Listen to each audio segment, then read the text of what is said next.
All right, welcome to the Sae Bae cast number 260 with Box Jonge. Box. I feel like I'm always saying that wrong. I know it's like a Box Jonge or something, but like I cannot. Hey, Box Jonge is the correct Yep, pronunciation, yes. yeah, But you got the Jonge part down quite well. But yeah, the Americans always like to say he. Yeah, just Box is just it rolls off the tongue I mean, nicer for us Americans. Yeah. I'm used to it. But yeah, man, what's up? I'm excited to be here once again. I think it's my 4th appearance. One like solo before I hit 200 mil all. Then one with JCW after we did a speed run, and then one more with Autumn Elegy, where we also were supposed to have Dead Wilson on. But yeah. Did you ever like do the cast with Scott or? No, I didn't. I really should reach back out. I just felt Yeah, like I felt like there was almost. I know he said he just kind of got busy and stuff, but I was curious if it was just like, does he actually want to be on, or did I kind of like force his hand into coming on? Like, I think he wouldn't mind to like come on. He's a very nice guy, so I think you should ask him again. Yeah, I would love that. Like, he's been playing his hardcore, I think, after like he kind of quit his main, so definitely some stuff to talk about. I feel like there. Hell yeah, that would be really cool. I've never actually talked to the guy other than just in a few DMs, so I think it would be a really interesting conversation because when did he get 200 mil all? Like what rank was he? He was rank 8, I believe. He was racing with Fior, and he like just lost because Fior apparently had some tickets laying around for Brimhaven, and he just like managed to. That was a pretty exciting moment. It was during Fantasy as well. Oh damn! Yeah. Did you do any of that when you were getting 200 mil all? Did you have any like fun like stacked thing at all, or were you just nah? No, not really. I was finishing with RuneCraft at the end, and I was just doing RC. I didn't have any like soul, like what are those called? The dark essence blocks. Didn't have those stacked up. Yeah. How much worse is that, by the way, to bank those blocks? I mean, it's got to be just horrible. Real time. Yeah, it's terrible. Okay. It's terrible. It's like even like or something. Probably, and even using the blocks is only like 250k an hour or something. Oh yikes! I thought it was like 350. Is it only really like 250? Maybe it's 350, but you might be right. Actually, I've never actually done the method, but I just remember that number being thrown around. But back in the day, 250 was of course insane. But then you can easily get that with 4 runners at Lavas, and you can get like 400k or whatever at at the new runes, the Eater. Yeah, so that's insane. It's just really bad.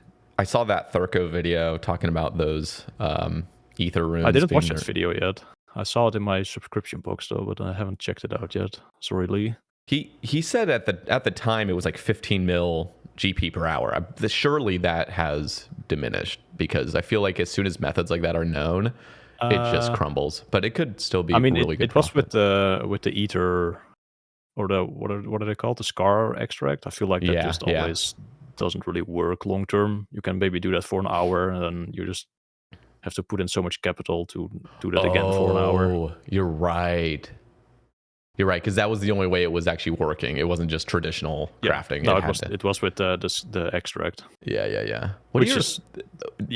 was going to say. Thoughts on Scar Essence? I mean, I swear, like I don't know if we've even talked since then. That was a huge thing. I was going off about that thing. Actually, let me just check the date of when the Autumn Elegy cast was, because that was. I feel like we did talk about it. Did we? Yeah, because this was.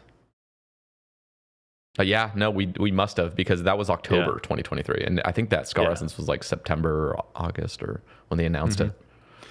Yeah. Anyway, Scar Essence bad. Yeah. It's just odd. I mean, I feel like any weird update that is in the game long enough, we all kind of just accept it. We're like, all right, whatever. But man, at the time, I was like, what the fuck is going on? Like, this is so bizarre. And why is it 60x? Like, who threw out that number and then it just becomes gospel? Like, it could have been 4x, you know? I mean, it's definitely one of the things we'll probably talk about in a minute, but for like skill reworks and stuff. But I think RuneCraft has like such high potential for some actual better reward space in like the essence front. Like we only have regular essence and like Dealt. That's the only different essence you can mine. Like surely they could have done something with more types of essence that you have to mine, like similar to Dealt, but then one of the essences gives like 10x or something, but they are like really slow to mine, or maybe they take longer to process at the rune altar. Like you don't one tick them, but they take some time. Something Yeah, like that yeah. would have been such easy like update for RuneCrafting that would probably be very enjoyable for a lot of people if there's more AFK time in the gameplay loop. But nope, just Scar Essence Mine, 60x, Shopscape for Irons, and it's just too late now to do anything. Yeah, that's the unfortunate thing is sort of the unforeseen harm that it sort of caused, where a lot of people just see it as like, oh, this is just like a positive. It's just Shopscape in a form where you're rune crafting. But when you actually do it, I mean, you realize you craft a lifetime amount of runes within like 2 hours. Genuinely, like 2 hours is a lifetime. It's just like you're good. And so it's not really a gameplay loop you're continuing. It's just like, all right, here we're just gonna dump 300 mil GP into this, and I'm good now. And even though if you just look at it that way, it's like, okay, that's cool because, you know, you just wanted your Shopscape runes and you got them. But what it inevitably causes as well, the harm it causes is now there's no real reason to just do a certain method. Like for an Iron Man, there was always sort of a reason to go craft cosmic runes because it was a really difficult rune to obtain in large quantities, besides if you're going to do like Sire or something. And so that was like a way to do something that's less efficient, sort of, but it makes you feel kind of good doing it. And it was the same thing with astral runes. Astral runes, like you could do Shopscape with those, but you could also just craft your astrals and feel decent about it, and it wasn't like the meta for your RCXP. And now those are all eliminated. It's just do whatever is the absolute fastest XP, or else you're trolling, and then whatever runes you need, just Scar Essence them. And it's just so pathetic. Yeah, it is really bad. Like there's no room for potential updates to like rune crafting anymore for that like for gathering runes. It's just completely dead. Yeah, it's just sad. That does suck. Yeah. And it's crazy because like Wrath runes used to be, I mean, I made so many videos on Wrath runes. Wrath runes were like such a cool method because it always did have that high profit, and it was just an interesting way because there was no other way to get them besides doing a shit ton of Warcraft. There was no shop, and now they're buyable, and it wasn't even pulled. Like it's to make so Wrath runes dumb in there, I think. So yeah, that was definitely surprising to see that.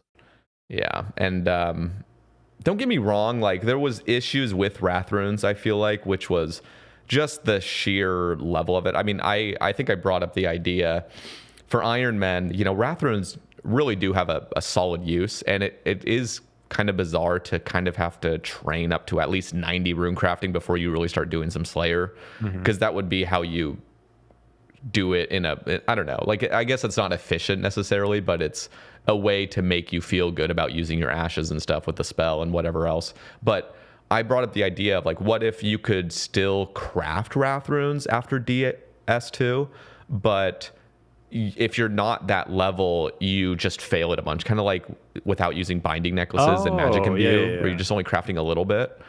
So there's still a way to do it, but it's just very inefficient. But you can still just get some Wrath runes if you really needed them. That was like an idea. But yeah, it's kind of like a shattered sort of altar that you just get spare runes from it. So yeah, that's not a bad idea, I would say. But then Yama came out and drops 800 rod runes, so it's yeah, it's crazy. Whatever.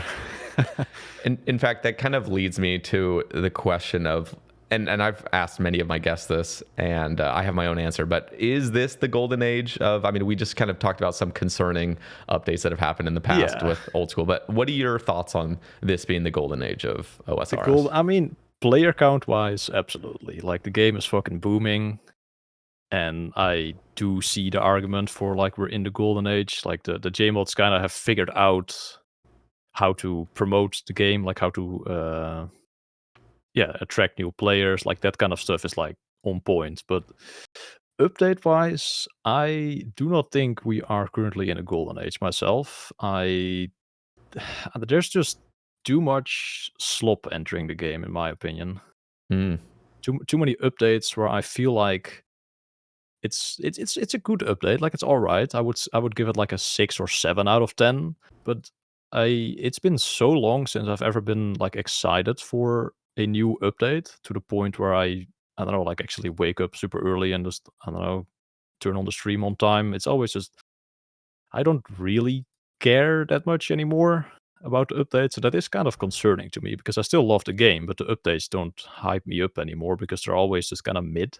Do you like feel the same, or have you felt the same about certain updates recently, where it just it's all right, but it's not that 9 or like 10 out of 10 update?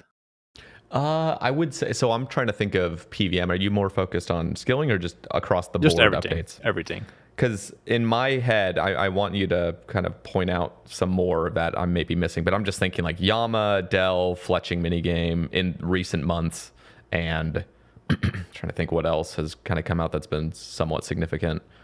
I mean, just like all of Varlamore, like all the part yeah, 1, I mean, part 2, all part of 3. Varlamore. I mean, I was a huge fan of Hunter Rumors. I thought that was a banger update. I mean, there's still little nitpick things that I would be like, can we just fix this? Can we fix how falconry is still glitching you?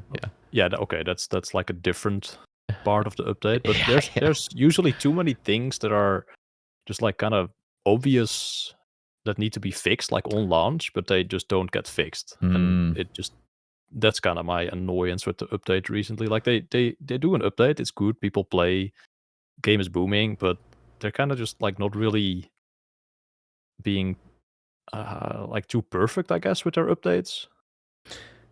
Yeah, no, that's kind of what I'm. I feel that. So it's just them kind of not going above and beyond with the updates, just kind of like releasing what is going to be acceptable and then not touching it. Yeah. I mean, look at the Rune Pouch update. I know you were playing like a UIM mostly, right? Yeah, I have never interacted with that. I don't know what it does. Jesus fucking Christ, dude. This thing is horrible. So I believe it was Mod Ash. It might have been somebody else. I hope I'm giving credit to the right person. But he made a Rune Pouch update where you go into the bank and it has 4 different slots and it's like, boom, you can just kind of edit them and they're like pre-loadouts, which was super fucking convenient if you use a bank a lot. And 4 seemed to be an all right number, but yeah, there's a lot of people that would like just a few more options. So they were like, okay, we're going to come out with one that has 10. And what they did is you used to be able to see 4 loadouts like all right there in your screen. And now you can see 2.5 of them. And they have this massive name on there where you can like customize the name, but you can't even fully customize it. You could just choose from a pre-selected list of names, which is like half of them are like PvP, Wrathrune, Ice Barrage, some just bizarre thing, and then the other half is like every fucking boss name. And I'm like, dude, we are not doing a loadout for a specific boss. We just wanted loadout that's like Thralls or like Lunars or like just something so basic. Yeah. It is so bizarre, and there was like misspellings, and it just felt like this rushed update that nobody tested. And if anybody did test it and they played around with it for more than 2 seconds, they'd be like, "Okay, this is horrible," because you have to scroll down. Like there's 10 loadouts now, but you just have to I logged into my main now, and I'm looking at it. This is pretty absurd. Yeah, it's disgusting. It's so bad, and now we can kind of just have to accept it. I would actually prefer them to just revert to what we had. This is so much worse. Dude, what? This is insane. There's so many like PvP, Wratrunes, POH Telly, blood spells, POH Telly. Like, yeah, who knows? And it's so pointless. Like, you don't need to see a name for it. Like, we're all like pretty autistic with this game. We could see the runes and know what it is. You know what I mean? Like, holy fuck. Look at this.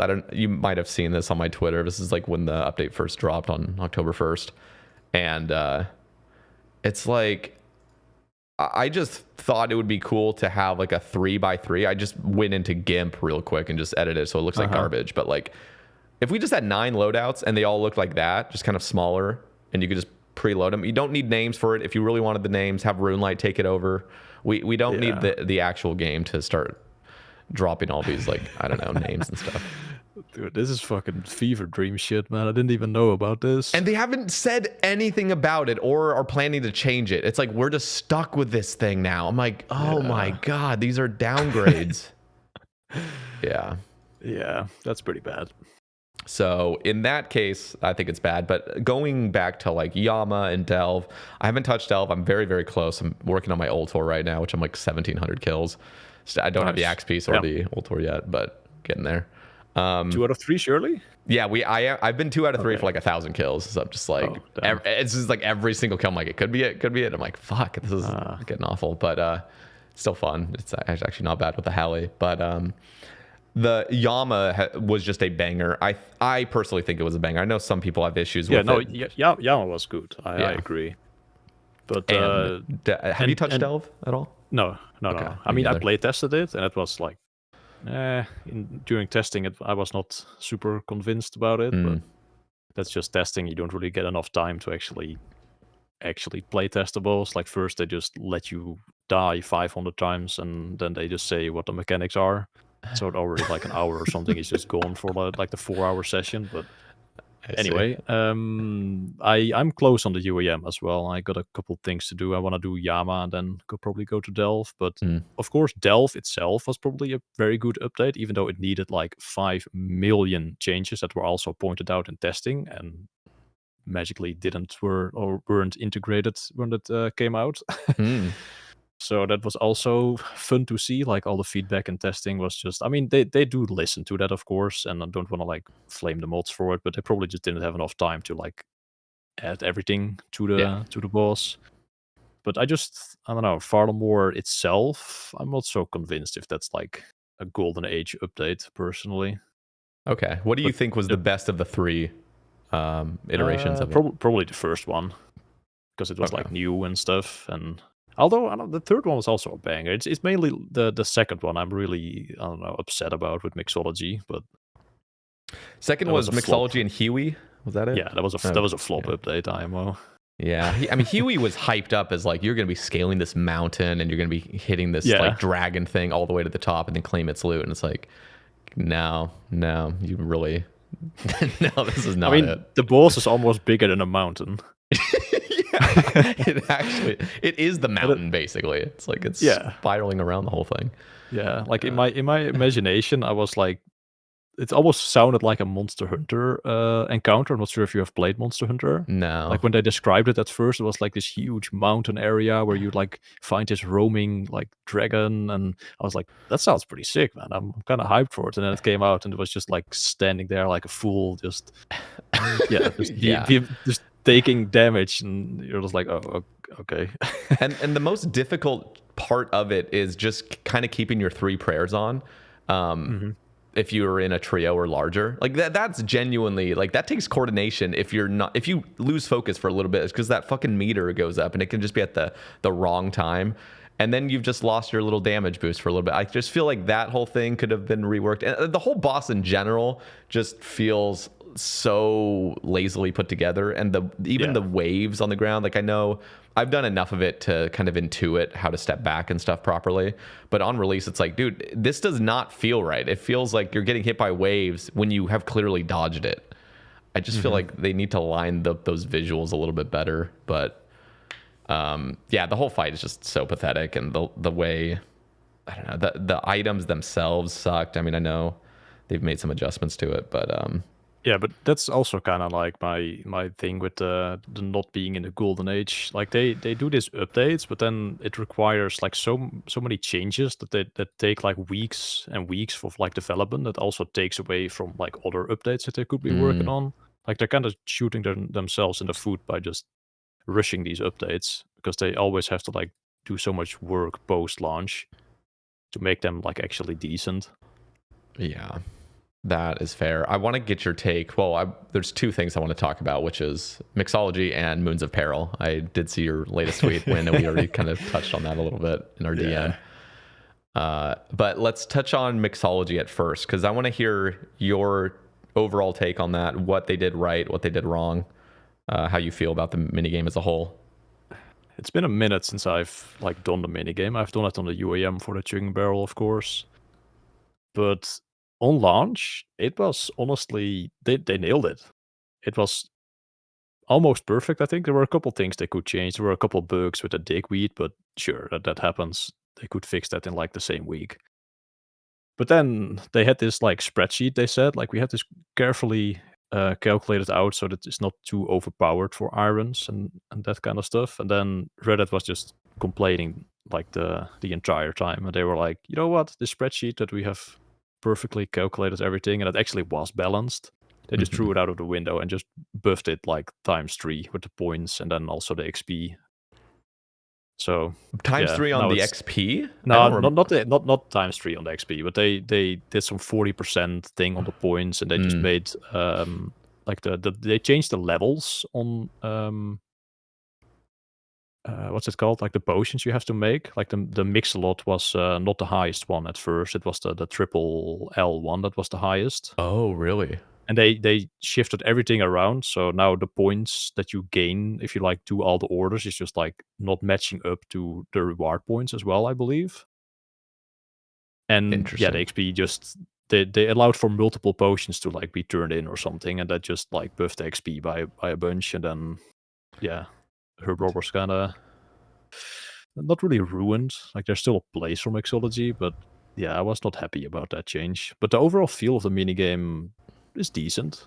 I wouldn't say it's my favorite activity to do, but There's a few things. So I know I talked to like Faye Poppy on the cast, and he had some radical view of like he just wants to almost see like every game mode have its different XP rates. I'm like, that would be a disaster in my opinion, to have like UIM just arbitrarily nerfed to like 25k now or something. It's what the fuck? That would be weird, but it would be good for like the EHP landscape. But yeah, that's of course a very, very small group of players that actually cares about that. So that's just never gonna work. In my opinion, I just thought because it seemed like what his gripe was, and don't get me wrong, like I don't know all the ins and outs of like what the XP, like EHP for Herblore was beforehand. I do know that it was very balanced. I think it was just like barely over, and it was like really clean. And now it's like 20% higher or something like that. And basically, what it's done, which he saw as a problem, I thought it was actually decent, was now you can actually like farm a bunch of Harlanders and lower if you don't have Harlander seeds, and just feel like you're actually getting use out of it, which that used to not be the case. Like if you had those lower tiers seeds, you just never used them. And now he says like you can, and that's kind of buffed Herblore in a weird way where now you feel like you're just harvesting these shitty herbs. But in my opinion, I'm like, isn't that like I like Iron Man when you can use up your supplies that you have. And I thought that was actually like a decent kind of route to take. And I do feel like mixology is more effort than just sitting at your bank making 14 by 14. So I didn't actually see it as like this crazy thing. I know it shifted the meta slightly. So that's just to say I wasn't actually super opposed to them having a marginal increase with it. And again, that's me not caring so much about the EHP, which I do understand should be carefully balanced. But at the same time, I want to bring up the example of like sandstone mining. I remember when that was sort of a thing beforehand with like, I can't remember what the issues with it were or something, but that whole sandstone update was so crazy. It was such a crazy buff to crafting at the time. You mean it was like sandstorm machine? Yeah, I think it was that. I think that was the reason it was so broken, because it was combined with the giant seaweed, and I felt like maybe it was mostly the giant seaweed that was affecting it. I mean, that had to have been the thing that was actually affecting it most, but the fact that you could gather sand so much quicker with mining just felt like it was sort of broken. But I saw that as like a super good positive for the game, because it actually made sense and it had a kind of classic mining aspect with it. Yeah, it wasn't like some Fortnite mini game that you like called mining activity, but it was actually mining. Like, and I don't mind it if something is 20% better, that really or 20-30% better. I think 20 is like a good sweet spot where it actually does stick out as like, this is a new meta. It's not just 5% better if you're perfectly perfect efficient. I like it when there's something that stands out as like, okay, this is a new sort of update and it is going to be the best. You could still do these other methods, but this is kind of the new shiny object that you can touch. No, sometimes they do like fit in, but not all the time. You can't like always have the next like best in slot method, because then the game pretty quickly turns into like RS3, where everything is just like the new hot thing to do and everything else is just dead content. You're right. And the team doesn't like do that. They know that they don't like make the players happy with that. So yeah, I think there's part of me that is concerned. This is a whole nother conversation to get into, so I'll stop myself short. But just feeling like mining can never be increased beyond what it is, I feel like is a mistake. But there's so many caveats to that because of the highest level mining is a really sweaty method compared to just kind of AFKing sort of. So we'll touch on that a little bit, but just to continue on with mixology, if it were up to me, I am actually pro mixology, but I have done quite a bit of it where even though they've done a pretty damn good job of making things feel somewhat rhythmic, it just feels like there's a slight there's just a little bit too much stickiness in it. And if things were just a little bit snappier, I think I'd be in a really good place with it. It just feels like making the 3 little mixes things and then going over to the middle station. I just feel like there's that little 1-tick stall that you have to kind of embrace, and I just don't like it. I wish you could just be even snappier. But that's just my little autistic annoyance. You always talk about like the stickiness of certain skilling methods and liking that. But I do agree. They did a great job. Other than just a little bit of stickiness, it feels like you're pretty much bouncing around the place. Yeah. So, it's pretty good, I think. And the digweed spawns also like some extra thing to like pay attention to and get some bonus XP. Also, it's like a feel good mechanic that is done right. So yeah, I would say mixology itself is in a good spot, like the activity. I just hate how they had it balanced and then Reddit complained and they just threw the balance out of the window. That's kind of my gripe with it. That's fair. I wanted to actually ask your thing on the whole 40% for turning in 3 potions, because they didn't have that sort of bonus, and it felt like a lot more strategy was involved, sort of like you're kind of choosing which potions to make. Now it just seems like if you're an Iron Man, you're trying to milk as much XP as you want and points as you want, you're just always doing 3. Is that correct? Depends on how many herbs you have. Okay. Like if for UIMs, for example, it's pretty hard to get enough like of the blue paste, the mox. Oh yeah. Since you get everything else from raids basically. Like from chambers, you get like all the aga and lye paste. So if you want to get the most XP out of your like herbs that you have at the moment, you want to avoid blue kind of like as much as possible. Like you don't want to make the triple blue potion. Okay, that makes sense. I remember like early on in the Iron Man, I was really trying to milk the reds just because all of the upgrades to get things just require so much more red. Yeah. The other question I had was what were your thoughts? Because on release, maybe this was a positive change, but what were your thoughts on like the 300 cap versus the 3,000 paste cap now? I don't even understand why there needs to be a cap, honestly. But it would be a bit OP for UAM. So I think the 3K is fine, but the 300 was just silly. Like how was that not like increased during testing? Like surely someone playing that for like 5 minutes and running out of paste should be like, this kind of sucks to like click this thing again, and you kind of don't pay attention to it. But it got changed. Yeah, the unlimited almost feels like what a UIM update that would feel similar to like the decanting of vial guy at the Grand Exchange, where it's just it's like a big quality of life, but it is game changing. Yeah, I mean the decanter is also something they made, but it's like the insane spaghetti code. They should also hopefully fix that one day.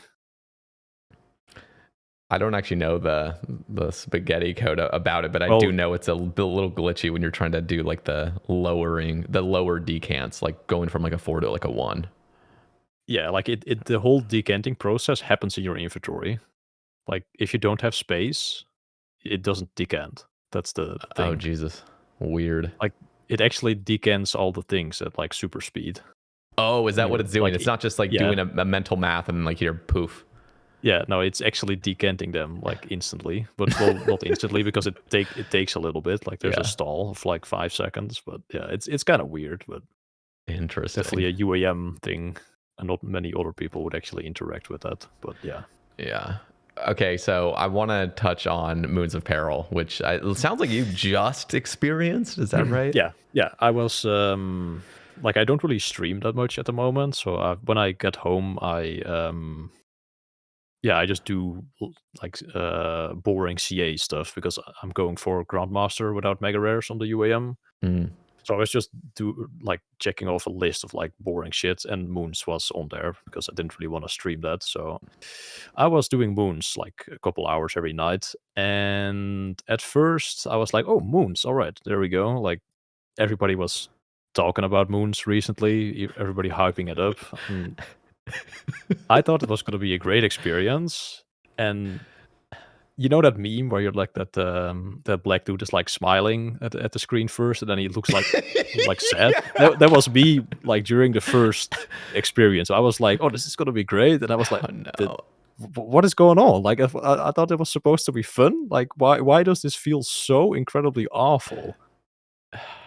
Like the specials were just the most infuriating thing ever. Like as soon as I loaded in with the Eclipse one, like the what color is it? The yellow, orange Yeah, color yellow, guy? orange, brownish. Yeah. Yeah. If I loaded into that one and the special started like right away from the orb, like the thing you have to like walk around on, I just like hands off the keyboard. I'll just eat food. Yeah. I'm not gonna like do anything here. I CBA. I got so upset for like little things at Moons, and I was like, bro, how are people hyping this up? Like, how is this getting glazed so much by everybody? I thought By at least. everybody. I know. Yeah, but then I tweeted about it, and then the tweet got like over 200 likes. So, and people agreeing with me. So there were some people that actually did hate it, but I thought I was just going crazy at first. I was like, bro, this shit is ass. I like try to see it from, okay, am I just this sounds weird, but like, am I just that good at the game where like this is just so baby toddlerish? Like literally, I've been saying this since day one where I experienced moves. Like this is a toddler mini game. It just feels like it's holding your hand so much, and it's like the walking around that ball. I remember I was like, what the fuck is the point of this? It's not teaching you anything. It's like, well, yeah, what about the Zuck shield? It'll help you understand the Zuck shield. Like, this is not helping you understand to be behind a Zuck shield. I'm sorry. This is just so stupid. Yeah. And the really tilting thing is like the braziers and the blue moon, or the blue moon dude, like the little ice guy. Okay, like that is why does the last lane, I know you can stand in like that little pocket and not get hit, but why does the last lane have those little like things dodging? I mean, that's like genuinely difficult to not get hit by any of those things. That's a genuine challenge, but there's no reward to it. So you could just get hit by shit and it doesn't fucking matter. And you could just not do any of it. You just stand in the middle anyway, because your guy has to wait an obnoxious amount of time to wait for all the other noobs to finish up. Yep. And the kicking the icicle thing, when 3 little icicles come and you're just kicking it and then you're waiting there for another like 15 seconds. This is so poorly designed. Like, this is so bad. Like, I understand they have limitations because of the whole philosophy around it, which is like sort of raiding with people, but you're not actually affected by anybody else doing anything. Like, they had to reimagine those transitional phases. It's so bad. And your damage gets nullified if you hit it like a few ticks before it transitions into a phase. It's like not even like this. I have done so many side swings on Sae Bae where like it finished it, but it would just 0-0-0 like at the end. I'm like, dude, like, why are you nullifying my damage? Like, holy fuck. And you have to sit there for like 55 seconds waiting for this shit just to hit a 1 later. Yeah. Oh, it's terrible, man. I know. Like, it's not even the same tick. Like, I could understand if it was like the same tick, the special started, it gets nulled. Like, unfortunate, probably shouldn't have happened, but oh well. But it's like generally multiple ticks before the special starts, your shit gets nulled already. Yeah, it's pretty bad. It's even then though, I mean, this is a sort of gameplay philosophy that is the most that is honestly one of the most tilting experiences you can ever have, is to get down to a few HP and then be absolutely force capped at waiting 50 seconds for something to happen. Like, I'm sorry, you have to change how that interaction works. You have to be able to do some sort of chip damage, whether it be the transitions happen now if you swing at it, you're going to take recoil from it or something. You have to have the ability to just keep swiping at it, though. He's standing in the middle of the fucking room. Like, let us hit him. Like, honestly, they could have just done that. Like, if it has like 5 HP left, you can just swing at it and you'll take a bunch of recoil damage, but it'll still hit it as well. That would at least feel good. But if it has, 20 HP or higher, it's like, it's probably not worth it. I'll just wait. I'll sit it out.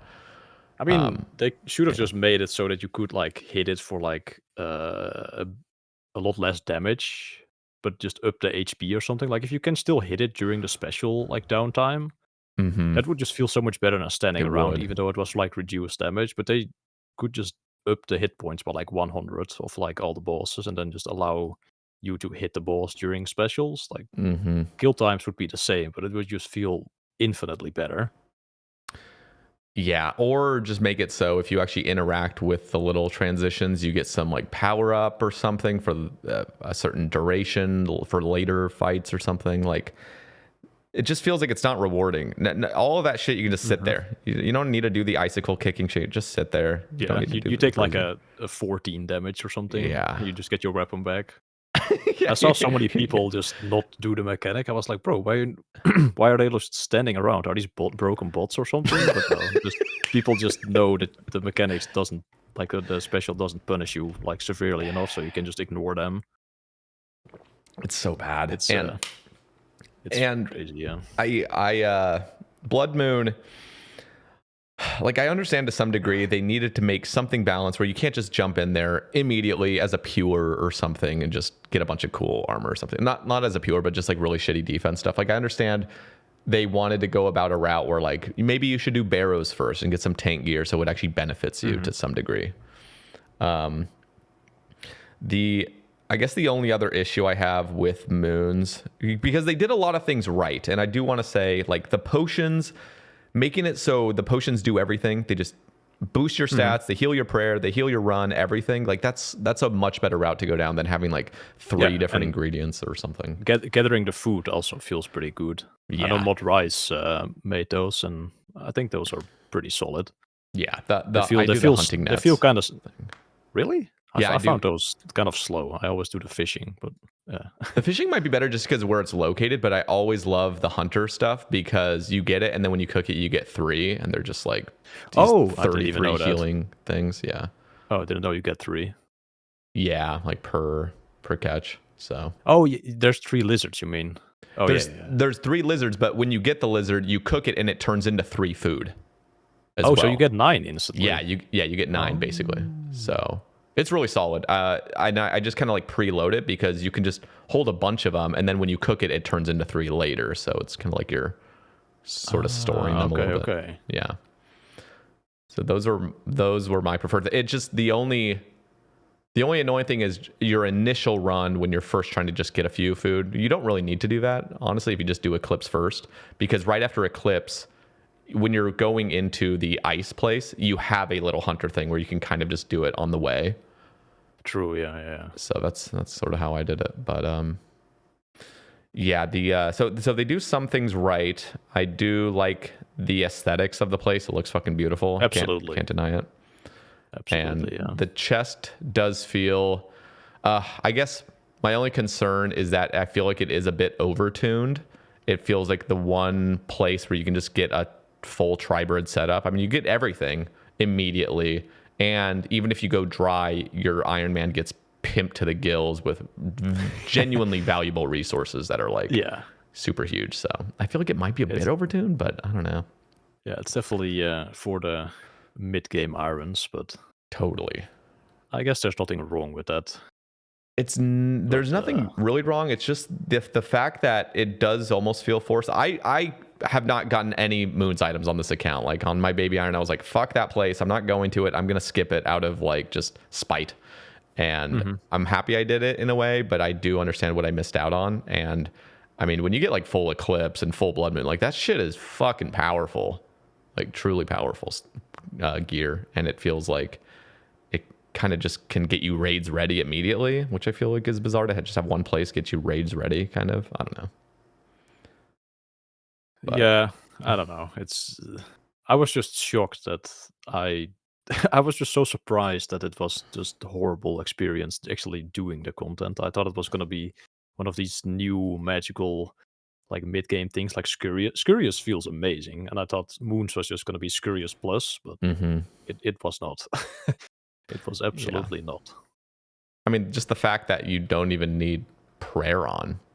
Like, you don't need overheads. Like, it's just like it's not doing anything to have overheads, I'm pretty sure. I haven't done Moons in a second. No. Yeah, I mean, for like running past the little guys at the Blood Moon. But, oh, yeah. Yeah, I think it's still a good update, like content-wise. I just thought it was not very well done in terms of like the gameplay loop. The whole mechanics were just not well designed, and it's just boring. There's too much. Yeah, there's too much sitting around. There's too much like things that just make you feel like get on with it, sort of. Yeah. Okay. Well, I'm glad we both agree on that, because that was something genuinely, like when I was doing Moons, I was like, maybe I shouldn't talk so much shit on this, because maybe I'm just not the player for it. Like, there's going to be players that really enjoy the really laid back style, not having to, I don't know, like maybe I'm just a little bit jaded, and this is like too easy, too toddler mode for me. It felt like it's sort of like the Giants Foundry of like PVM. It's just, this is so that's a very good analogy to the Giants Foundry of PVM. Holy. Oh God. I really don't want to touch too much on Giants Foundry, because it always gives me an aneurysm to talk about and to think about. But again, I feel like we're just shitting on everything at the moment. I love it when I can get a guest on where I can shit on some things. Like, this is like almost my coping sesh, where I can just sort of go off about some annoyances I have. And I always like to caveat, like, the game, I personally think the game is in a golden era. Is everything perfect for me? Absolutely not.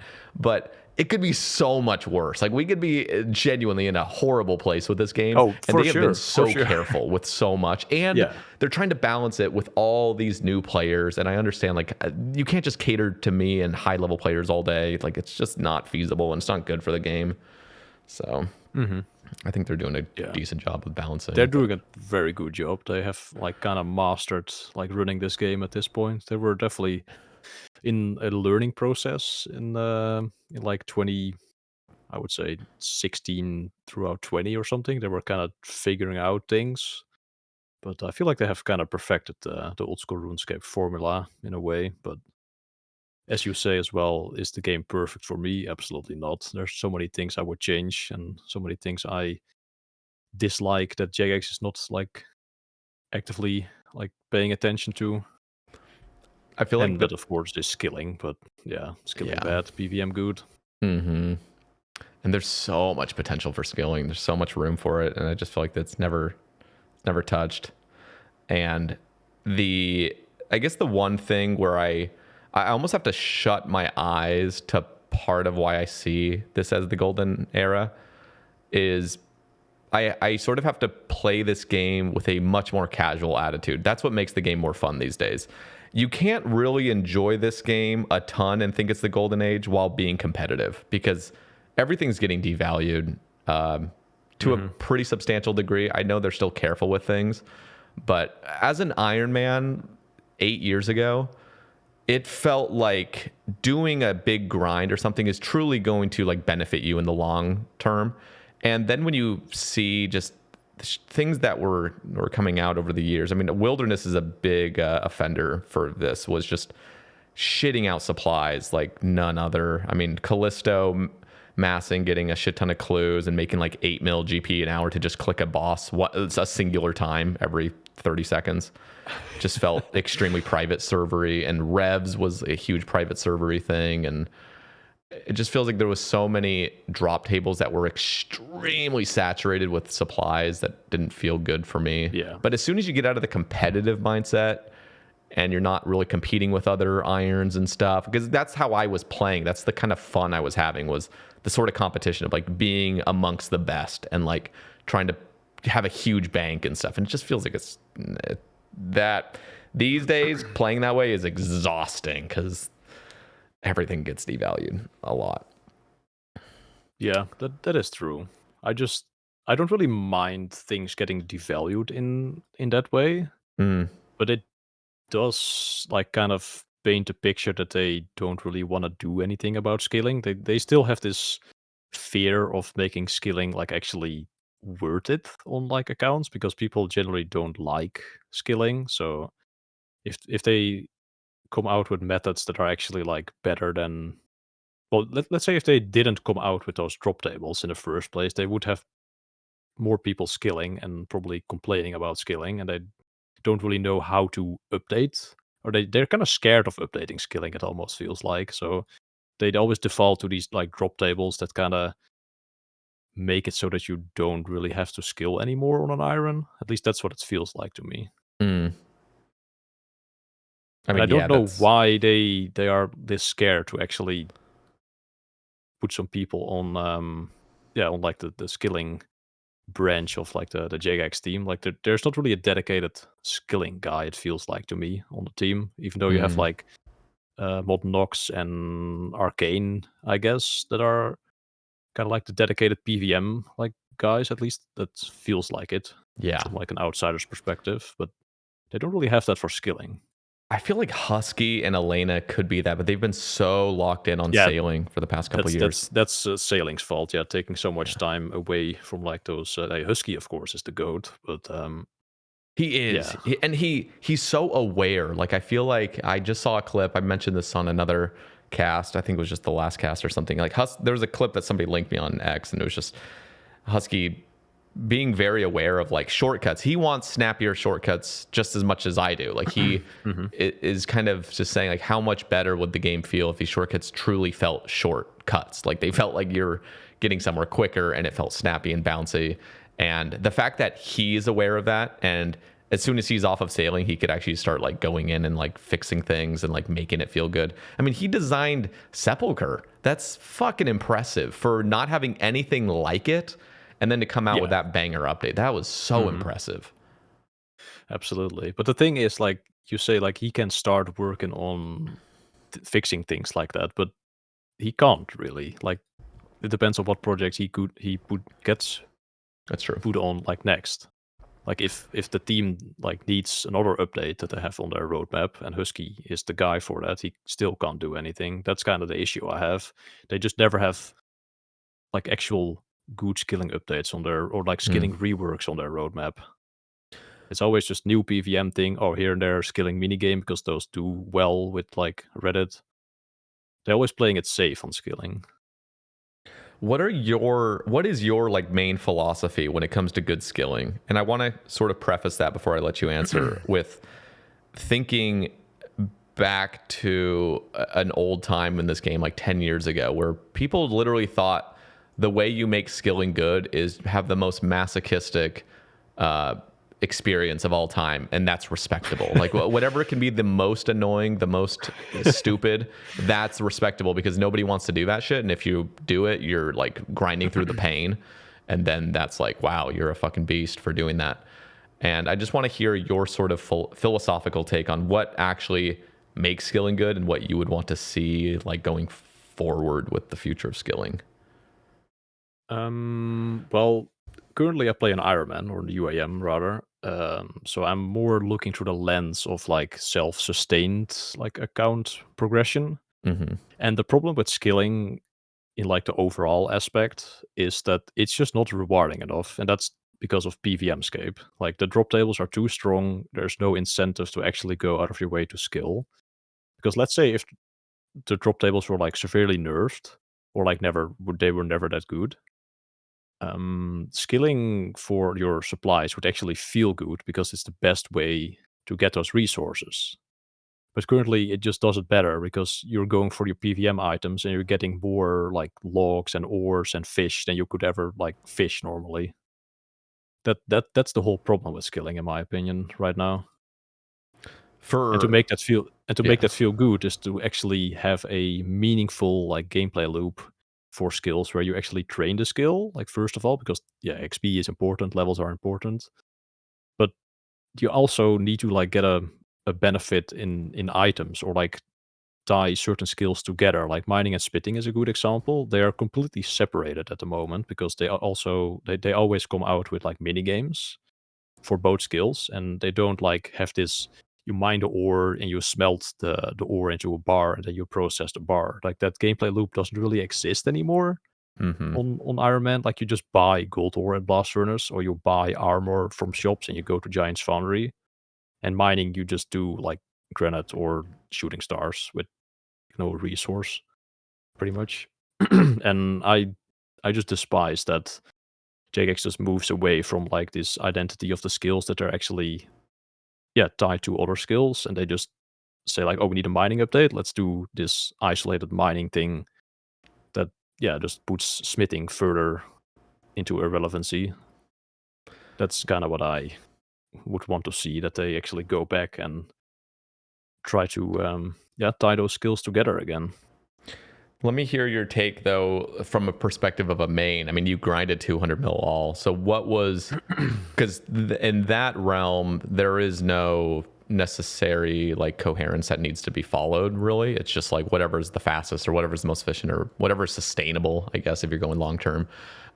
What were the best like skilling methods as a main? Main skilling didn't really change, honestly.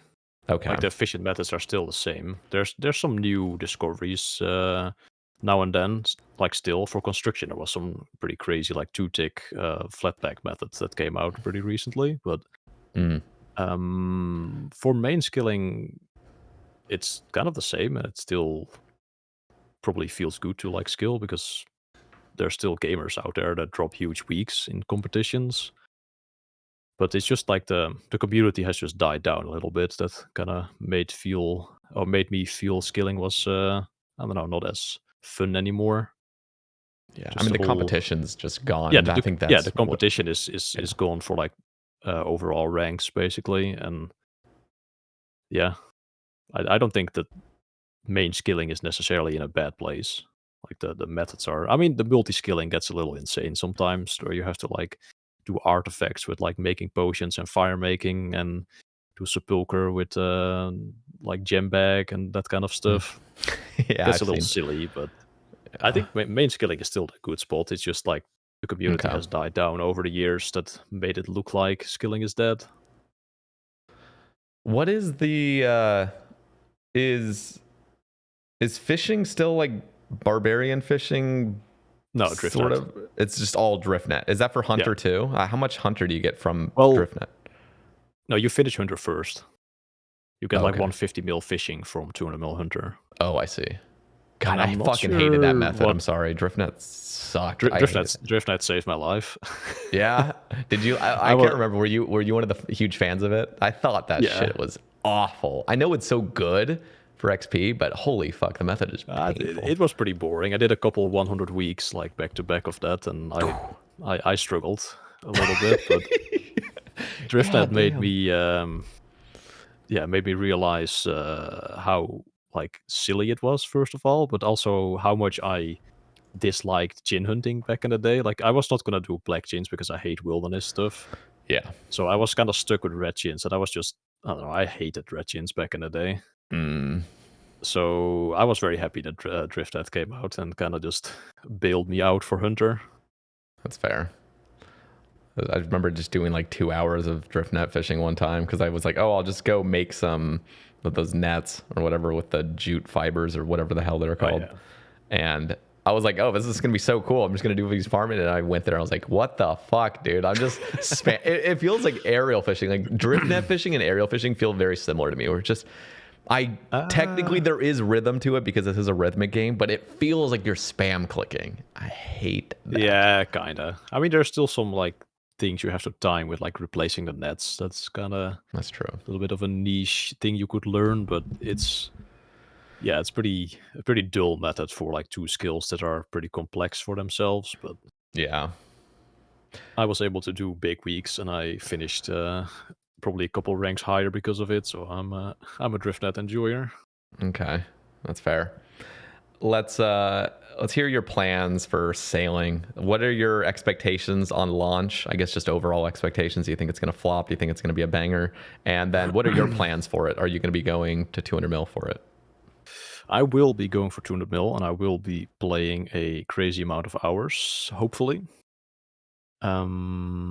But yes, sailing, it's been, how many years has it actually been since they announced, or like since the poll passed? Like how long has it been in development? I want to say 2.5 years. I think it was like, wasn't it a springtime when it passed or something, or like passed out of the 3 skills, like late Probably. spring. I'm kind of guessing. 2.5 sounds reasonable. Okay. But is it gonna be a banger? I hope so. At least I'm super excited for it. Honestly, like this is the update that I'm actually excited for again after like years of not really feeling super excited about like updates in general. So I think it's gonna be a banger, especially like it's the first time we're gonna get a new skill in old school. Like that's fucking insane. Yeah. So launch week is gonna be amazing. I think it's gonna be probably the most fun I'll have for like recent times. I think just like streaming a bunch and just getting XP again on the main. I think it's gonna be great. And you've actually done quite a bit. I mean, you've been kind of working with the devs on development and stuff, kind of, seeing sort of the ins and outs and like things that have kind of been changed over the couple years. And I want to get your take. Like, so when you imagine sailing, what do you imagine doing? Is it just Barracuda trials the whole time, or do you think there's going to be other? Do you think the salvaging is going to be? Yeah, I believe salvaging is going to be meta for post 99. Interesting. And do you like that? Do you like that? That's going to be sort of the efficient way. I'm not sure. It depends on how it actually feels, because in the beta and the pre-alpha, we only had access to one salvaging hook, so you had to like do this weird like step back method so you can 2-tick. But in the the full version, we'll have bigger ships that can like have 2 salvaging hooks, so you can 1.5 tick between them. I believe at least that should work if the 2-ticking thing works. So I think that's going to be great. But yeah, if the Barracuda trial is like super fun, that's kind of a shame if it's like not the meta, and then I don't know how I feel about that. Also, yeah, go for it. The problem is that most of the sailing content is probably not going to focus on like super high level on launch. Like they will do expansions later on that will kind of make it so that they fill out the high level 80s and 90s, I believe. That's usually how it goes with a new skill. Like if you look at all other skills back in the day, they all had content up to like level 70 and 80.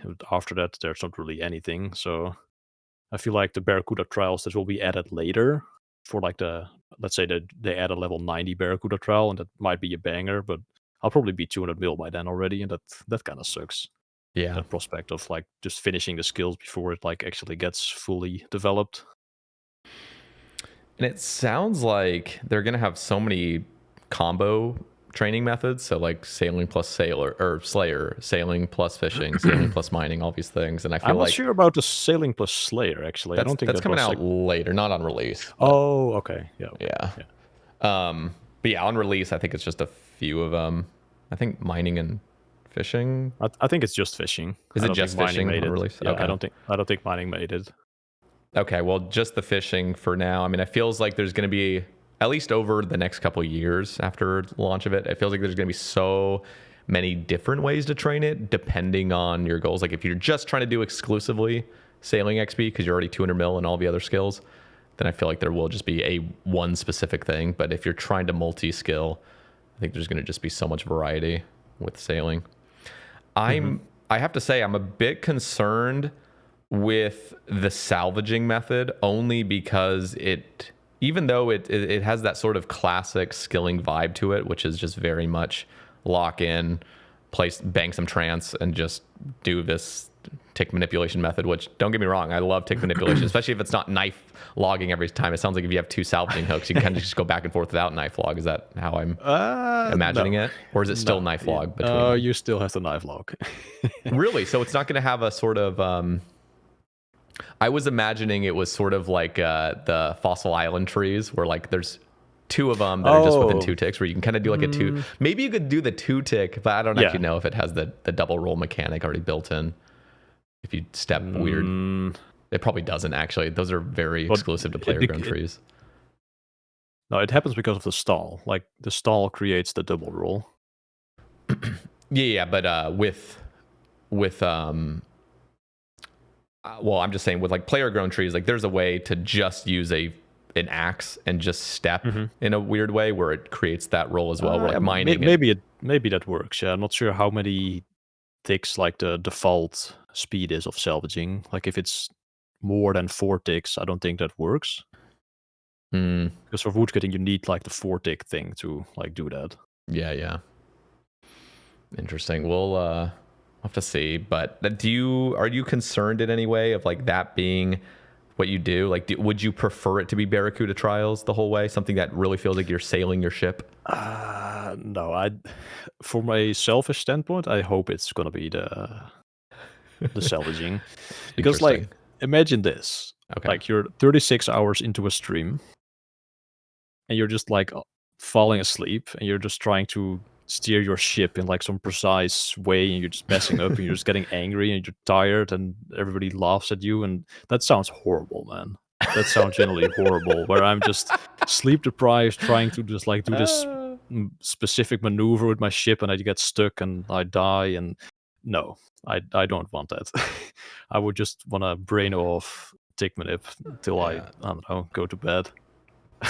I listened to the latest Faye Poppy ramble he just dropped like last week, and he was talking about how much of a banger Sepulcher was and how concerned he is for Barracuda Trials, feeling like you're navigating this massive, sluggish boat, and it's just not going to feel as precise and snappy as Hallowed Sepulcher. I mean, you could just...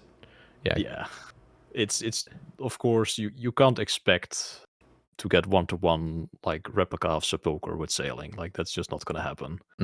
Your ship moves differently compared to your character, but I still think it's going to be decent. Like you're still going to do the Barracuda Trials when you're going through 1 to 99. Like it's probably going to be the best XP at certain level thresholds, I think. But yeah, people will probably shit on it. Like Papi is probably going to hate sailing if he goes into it thinking it's going to be Sepulcher, but I just think if you want to make it at least somewhat consistent with Sepulcher, I feel like you can't have too much randomization. I understand they're going to try to randomize storm clouds and rocks maybe, or maybe they'll all be the same, but I feel like if they're all sort of the same without too much randomization, there are just going to be tiles marked on the sea where you're like, click this after 4 ticks, click this tile after 3 ticks, and you're just going to... Probably, yeah. But the thing is, I believe the storm thingy is just like not instance. Like, it really is changing all the time. You see people like sail when you're not doing it. Like you see the people do the activity when you are not doing it. So when you start the activity, I believe you just like go into a random cycle of like when the thunderclouds actually go off. So that's gonna be very difficult. Yeah, there's no consistency, I believe. It's not instance. Do you think they're gonna make it instanced eventually? No. It was instanced at the start, I believe, but they actually chose for it to not be instanced because it felt kind of weird to have it instanced. Okay.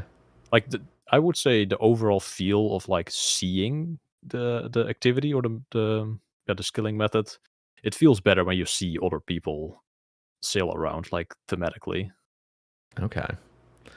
But actually playing it, of course, it's not better. But yeah, I was gonna say, I mean, it sounds like Sepulcher. Like in theory, you want to see other people around your course, and then you're like, fuck off, stop starting my floor for me. Yeah, absolutely. But it's like I'm just purely speaking like overall vibe of it feels better when you see other people. So that's what I went for. Like the overall vibe is better when you see others, but the gameplay will be slightly worse. Yeah, because I feel like with most skilling updates, you want that consistency. You don't want things to be fully randomized that are just throwing you off. That is when skilling, and I understand for your perspective, yeah, of course you'd want the salvaging to be better, because if it's like fucking randomized every time, like holy fuck, it's gonna be migraine inducing to have to deal with that. Especially when sleep deprived. Yeah. Man, I guess I'll have to just experience it on release. Did you play the second trial as well during the playtesting? I only did the first beta, and I swear I couldn't even get to level 30 to experience Barracuda Trust. I was just watching other streamers do it. I was watching you, I was watching Ari Slash. I was watching you mostly doing like the salvaging and stuff, but like I couldn't. I honestly couldn't. Like it was that boring. It was really. I did not like the experience of doing the little like missions to like sail one package to another dock. Those feel kind of filler content, but and then it was like go fucking use your spyglass at the wizard's tower, and then all of a sudden you're like way up in the sky randomly, like what the fuck, like what, this is not even I just don't get it. And there's so much of that maybe it's just the I know this is like an episode where I'm just shitting on things, but like honestly, it's content like that feels very baby-ish. Like it feels like I'm playing like a toddler sort of like learning game for like 6 to 7 year olds, you know, that are just like, all right, go over here. It feels like Reader Rabbit on the fucking PC again, like when I was 5. I know what you mean. Yeah, that vibe definitely is there to some degree, but I still think sailing is going to be pretty solid if you like get past the super early stages of it. And also, we only have experience 1 to level 30. Like that is, that's how much XP is that? That's like 14k XP or something. yeah. Like we have a lot more to experience. Totally. Like, yeah. So totally. Also, like upgrading your ship is like going to be kind of banger, I think. Like it actually feels meaningful to like upgrade your ship because you will go faster if you have like better ship parts.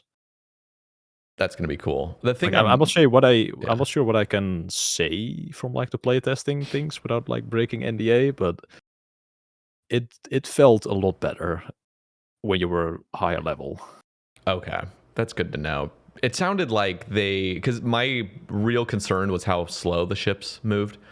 Yeah, I mean that will change. Yeah, that's like good. when you level up, because you're using this little baby raft basically.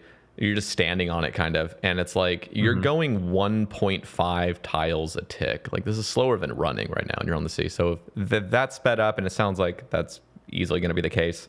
Yeah. And they have potential. I mean, I think it was, I can't remember who it was, but they said they could go up to 10 tiles a tick, and they're not going to do that obviously, but like they have the potential, they have the capability of it. It was pretty damn fast when we play tested recently. That's so cool to hear. And the draw distance is just another one of those things. The animations, draw distance, and boat speed. That was my biggest concerns with it. And the blue carpets as the sea? What are your thoughts on that? It's the blue carpet and animations that kind of mix into one. Like if we had a sea that looked like an actual ocean, like I would love that vibe. And I'd love it if there was some sort of just water trail behind your boat, so it's not just looking like you're kind of floating above it. Skating on like a blue carpet. Yeah, just add some like wakes behind it. And I also like, this is my other gripe, was just getting off of the dock and immediately getting onto your boat. It just feels like that acceleration is just annoying. And I would love it if it had like that Mario Kart vibe where it's like you fucking click like twice or something and just immediately start zooming. I think even though it doesn't make sense realistically, I'm not sure if they're going to do that. I don't think they will either, but if we're talking about truly making the video game fun and enjoyable, one of the things that's not enjoyable is the sort of there's the sluggish, like, all right, picking up speed, like, fuck me. Yeah. So we'll see. I mean, imagine Mario Kart. Imagine any sort of like racing game where you're on a fucking thing. Just you have to slowly pick up your speed. Like that's just destroying like the fun of moving. I don't know. I mean. Yeah. Like this is something a lot of people didn't really get. Like imagine any other skill, training it for the first time and you're starting out at level 1 and you like need to go to level 30. Do you know how long that takes for some skills? If you were to not do it through questing, oh dear God, it takes forever. That's what I mean. Like it's already so much better than every other skill, like leveling up to level 30, because for every other skill you just do a quest and you're level 35. Yeah. So I think they're doing a pretty decent job with the early game already, but people just think that the the stuff they played in the beta is just already the full game, basically. But that's definitely just not the case. Yeah.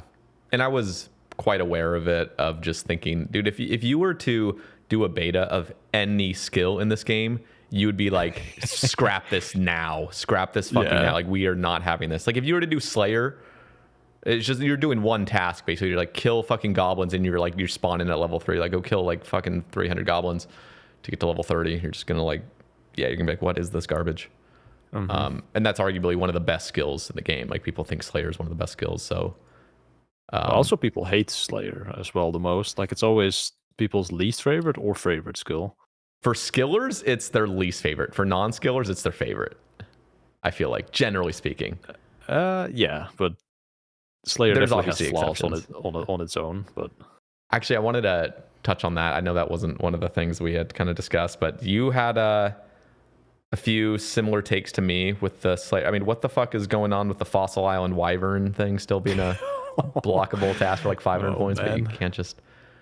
Yeah. What are your thoughts on the whole Slayer update change thing that happened, where you have like multiple block lists now?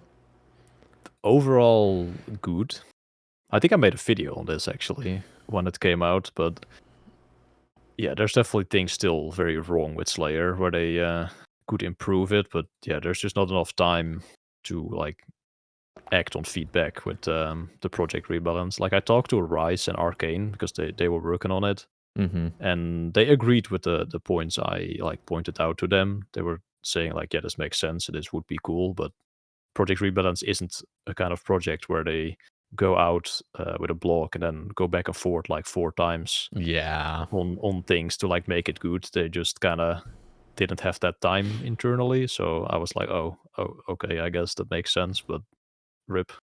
Yeah, and then they that's fair. just put the update out as it is, and it's definitely better than what we had. Like, the multiple block list definitely feels good, but I just think the Slayer point system is fairly outdated. And the thing I don't like about it is that they kind of double down on point boosting and tutorial skipping with this update, even though those are pretty weird like gimmicks for a skill to have, that to like front load the skill so much with points that you kind of just have to point boost to even start trading the skill somewhat efficiently.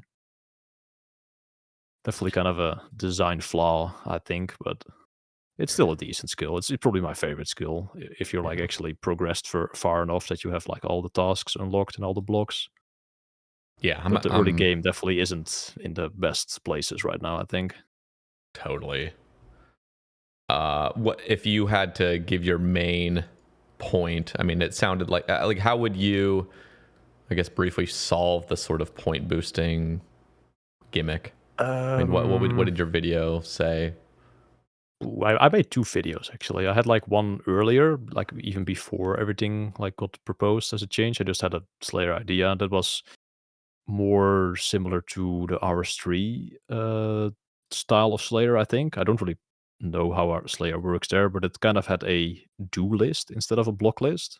Like, where you go to a Slayer master and you kind of just have to pick like 10 tasks that you just only can get those assigned. Like, you don't have to go through this boring skipping and blocking process that you like do like till the end of time. Like, you skip, or yeah, you skip fire giants like every single time, but still your Slayer master like says to you, yo, you want to kill like 160 fire giants? Like, no, I've skipped this like 600 times already. Like, just get the fucking hint, man. Yeah. But then you still have to like spend those 30 points. You have to like click a couple times, and like, surely we can eliminate that process, because all you're doing is you're skipping, you're blocking 7 tasks, and then you're doing like an X amount of tasks to maintain points to skip everything else. Like, why not cut out those 2 blocking and skipping processes and just go straight to like your do list? And in theory it kind of works, I think, but it's definitely a big change and probably wouldn't go down well because people wouldn't understand how Slayer points work.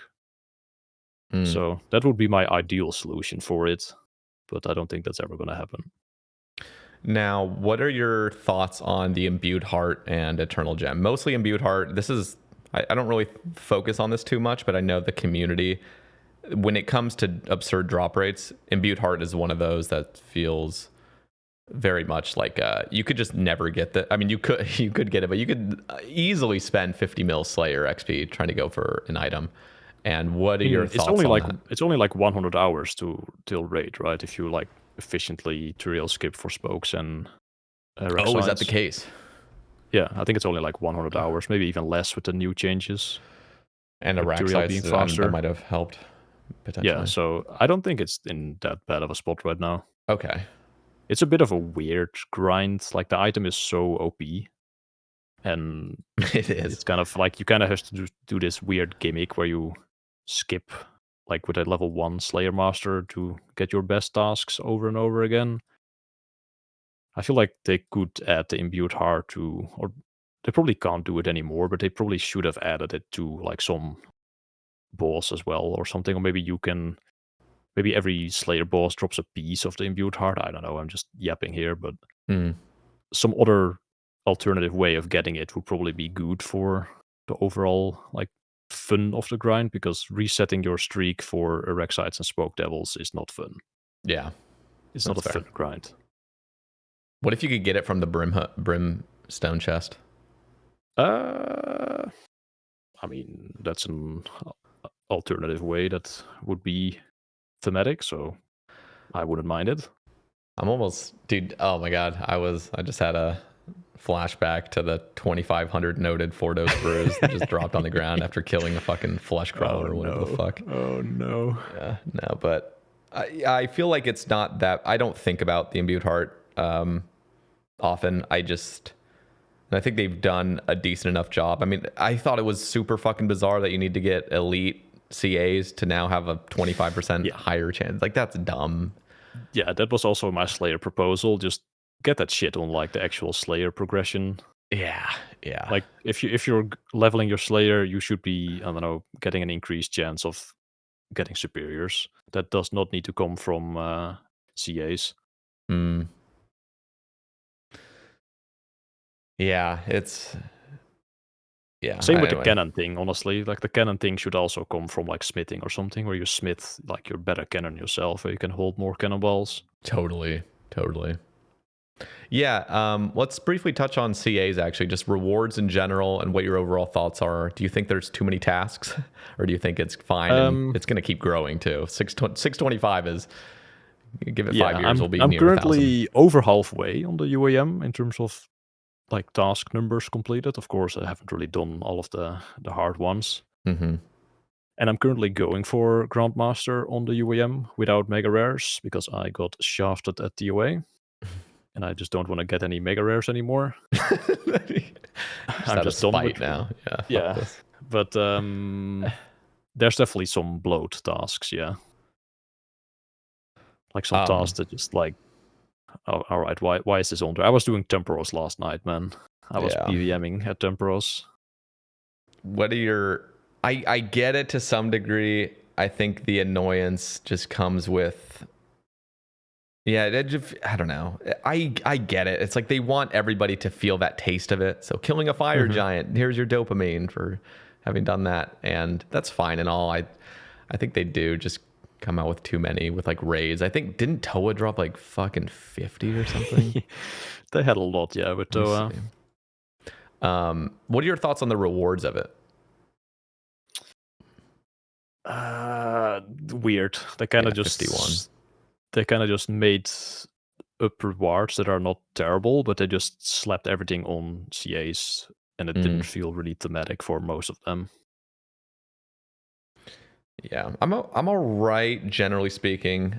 People have already heard my take on this, but I just think as soon as you achieve a tier of CA, I think you should be locked in forever, including Zuckhelm. And then if you want to stay up to date, you can, and the only benefit is just going to be the glowy eyes. But if you were to just barely reach over elite threshold and then next week they come out with more CAs and it just puts you right below it, I don't think you should lose it. I think as soon as you achieve it, you're good. As soon as you achieve Verzikhelm, you're good. As soon as you achieve Zuckhelm, you're good. You did it. And again, if you want to stay up to date, you get the glowy eyes. So if you don't have the glowy eyes, people know, okay, you did it at some point. You still have all the perks. Yeah, that sounds fair. I haven't really you're not achieved like Versic or Zuchelm, so I don't really know. My biggest issue with CAs is really just the constant having to regain something you've already achieved.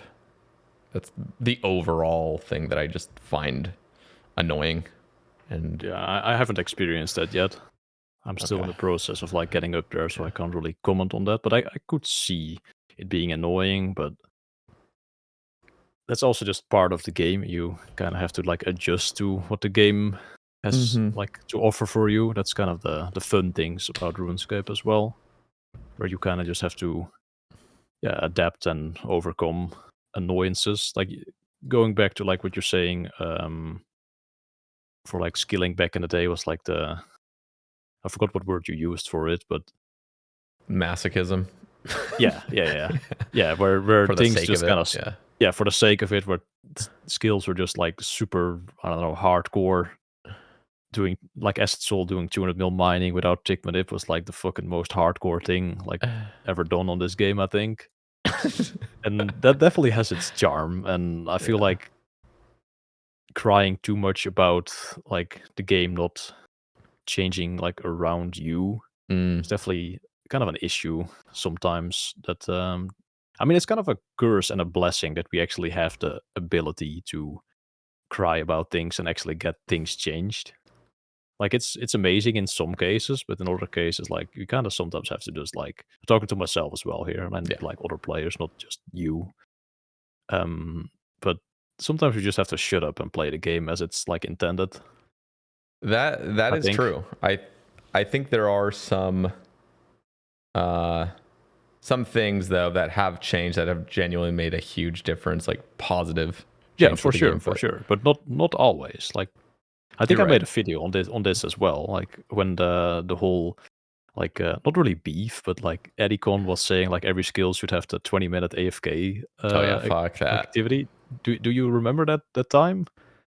Yeah, it was pretty much just like there should be a star mining for everything. Yeah. And I made a video about like saying what I just said as well. Like sometimes we just have to shut up and play the game how it's like supposed to be played, and not like try to make everything as easy as possible for your personal needs. So that was definitely a interesting time of the view of skilling. Because people were agreeing with Eddicon like a lot. Yeah, everybody was saying like, yeah, we should do that. Like people are forgetting what kind of game we're playing here sometimes. Yeah, and that sounds kind of weird, but yeah, you're right about that. I think, and I've seen a lot of people advocating for like just doubling agility XP across the board instead of like picking at the root issue, which is just agility is awful to train, and you could easily. And these are people that have never touched Sepulcher, and yeah, rooftops are fucking horrible. They're so bad. I have to correct you there. Rooftops before Arty roofs are terrible. Listen, Arty is amazing. No, it's not. It's the best. It's the best of the rooftops. I'll give you that. It's the best of the rooftops. But holy fuck, dude! Like if they were to if you never saw a rooftop in your life and then they were to drop rooftop courses today, we would be screeching like, "What the fuck is this? Like this is horrible. This is the worst update you've ever. This is slop, pure slop, like the slop of the slop." Yeah, I mean, it really is. I probably just would click agree the next with that. obstacle. Yeah. Yeah. At any point you want. There's no. It's just click it at some point. And don't get me wrong. It has that real old school charm to it, where it's like, holy shit. That's what I like about it. And it feels just like the APM of Arty just feels right.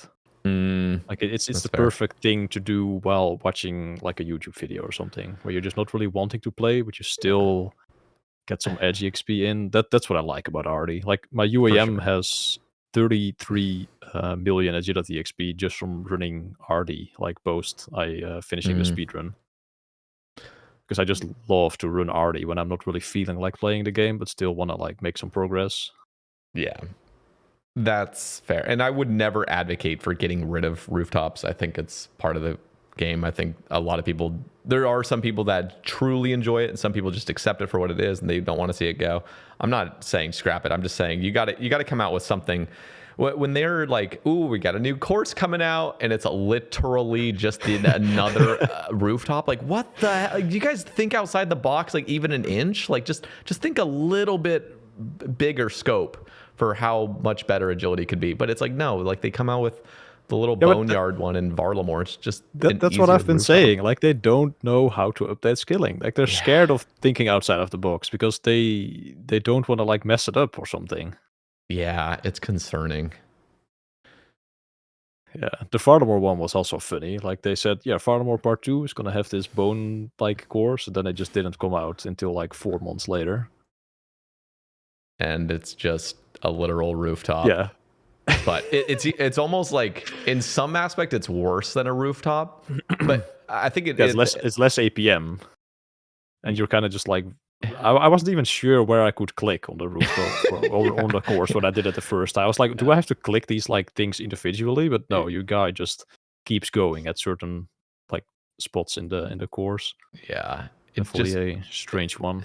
It feels too scripted. It feels like it's very, very mapped out, where like this is, and some people maybe like the fact that there is no way to really go harder on it. But they really script out rooftops to be like, this is the absolute cap it could ever be, which maybe is fine. But like, holy crap, it feels so scripted. It feels so like, just click the next thing, and this is as good as it ever gets, ever.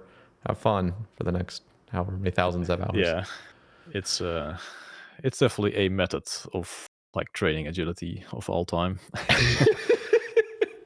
It is. But yeah. Okay. This is a question for you. Is UIM a fun game mode? Yes, it is the most fun I've had since doing 200 mil all. Some people would think that's not fun. But you can have to. What? You mean 200 mil all? Or UIM? The fact that that's the most fun since 200 mil all, people are like, what the fuck did you just say? But you got to remember, like, you enjoyed that grind thoroughly. Yeah, I really enjoyed like skilling, going for 200 mil, going for ranks. But no, UIM made me like find the fun of the game again. Like, I was kind of burned out after finishing 200 mil all, and I did the Maxscape speedrun, which was like amazing, of course. But after like starting UAM, you have to like view the game through just like a whole different lens, basically, the whole different set of eyes of like everything else that you knew about this game kind of is just different on the game mode, and that is just super refreshing to think kind of outside of the box for a lot of methods and like how to tackle certain goals. Like, you have to think 7 steps ahead. Like, am I gonna keep this item for now because it might take up space for like something I might do later? Do I have to process it now? That kind of stuff. Like, you actually like micromanaging your looting bag space is just truly amazing. I think personally. But other people might just say I'm crazy. Maybe I am a little bit crazy, but I like it that way. I feel like the one downside to UIM is the fact that you can't really hoard things. I think that's a lot of the enjoyment I get from Iron Man. It's like seeing these big stacks of stuff and just dump into my bank. I mean, you definitely can, but not like of all items. Not every single item you can keep. But there's definitely, like, if you're doing certain grinds, you definitely can keep a couple stacks of items that are useful. Like, when I was doing TOA, I was keeping, of course, all the seeds in the seed box. And you can keep, like, gold ore for smithing later. And I was usually dropping most of the other crap, though. I was keeping the runes, of course, but all of the mahogany logs kind of just went into the bin, and the sharks. But I don't know, you still have the gold ore and the seeds to look at, so it's not like you're getting rid of everything. But you just have to think about what you're keeping, which adds to the fun, in my opinion. Like, there's more decision making in the game mode than there is with any other game mode. That's what I call sort of fun. Did you think it would be as fun when you first started it, or were you kind of pessimistic? No, I was always fan of the game mode. I always thought it was like super cool when I saw like a high level UIM, but I just never had the time to make one myself because I was busy with the main still. But when I finished that main speedrun, I was like, I'm definitely doing a UIM after this, after the huge success that one was. So now, if you were to try to convince somebody that's kind of teetering on making a UIM, do you have any sort of story or something or some vibe or something that people might not know about that could convince somebody to play UIM? Or is it really just case by case of like, nah, you're just going to hate this no matter what, even if I try to convince you? I mean, if someone's already trying to maybe get into it, then they're already like, they'll definitely like it. If you're already curious like for the game modes, you'll definitely enjoy it. There's some things that are kind of annoying, but especially early on, you don't even notice that much that you're a UAM. Like early game, like you're not using a bank, of course, but you don't have that many items to keep on you anyway, so you kind of just have everything on you at all the time, and it's not a problem for questing or skilling. And if you like, death banking is kind of OP. Like you can just death bank at Hespori, and all your items stay in there, and you can do save content with like a normal inventory. So it's really not that difficult as people make it out to be. It's sometimes annoying, but that's all there is to it. Yeah, I think the thing that makes me most scared to ever try it is just the sort of constant death piling, and that's more late But that game. doesn't exist. That doesn't exist. That's Reddit. That makes you think that actually is what UEMs play like. Really? I feel like I'd be one of those psychopaths that wants to enter the wilderness, and it's like the death piling. I mean, and then for wildy you have to. But other than that, you don't really have to. You do for like one-off CAs. You might do that to get like a bit more inventory space, but like actually piling and for delve balls, it's kind of the meta. Like because you want to go as deep as possible, so having the most inventory space is beneficial. And if you do die, you spawn outside again as well, so you can just instantly reset your death piles like super quickly. Okay. But yeah, for most of the content, people don't really do that. Okay, I've fallen for the propaganda then. The anti-UIM propaganda of like, you got a death pile all the time. Okay. I mean, you could do it, and if you want to keep more items than you're looting back and your inventory can hold, then you kind of have to death pile all the time. But the goal of the game mode is kind of to not do that, like to be careful with your space in your inventory and looting back, so you don't have to death pile all the time. I see. What are your thoughts on free to play? Have you ever considered, like in general, free to play Iron Man, UIM, free to play normal account? Like, has that ever spoken to you to any degree? It's too slow pace and not enough content for me to enjoy, I think. Okay.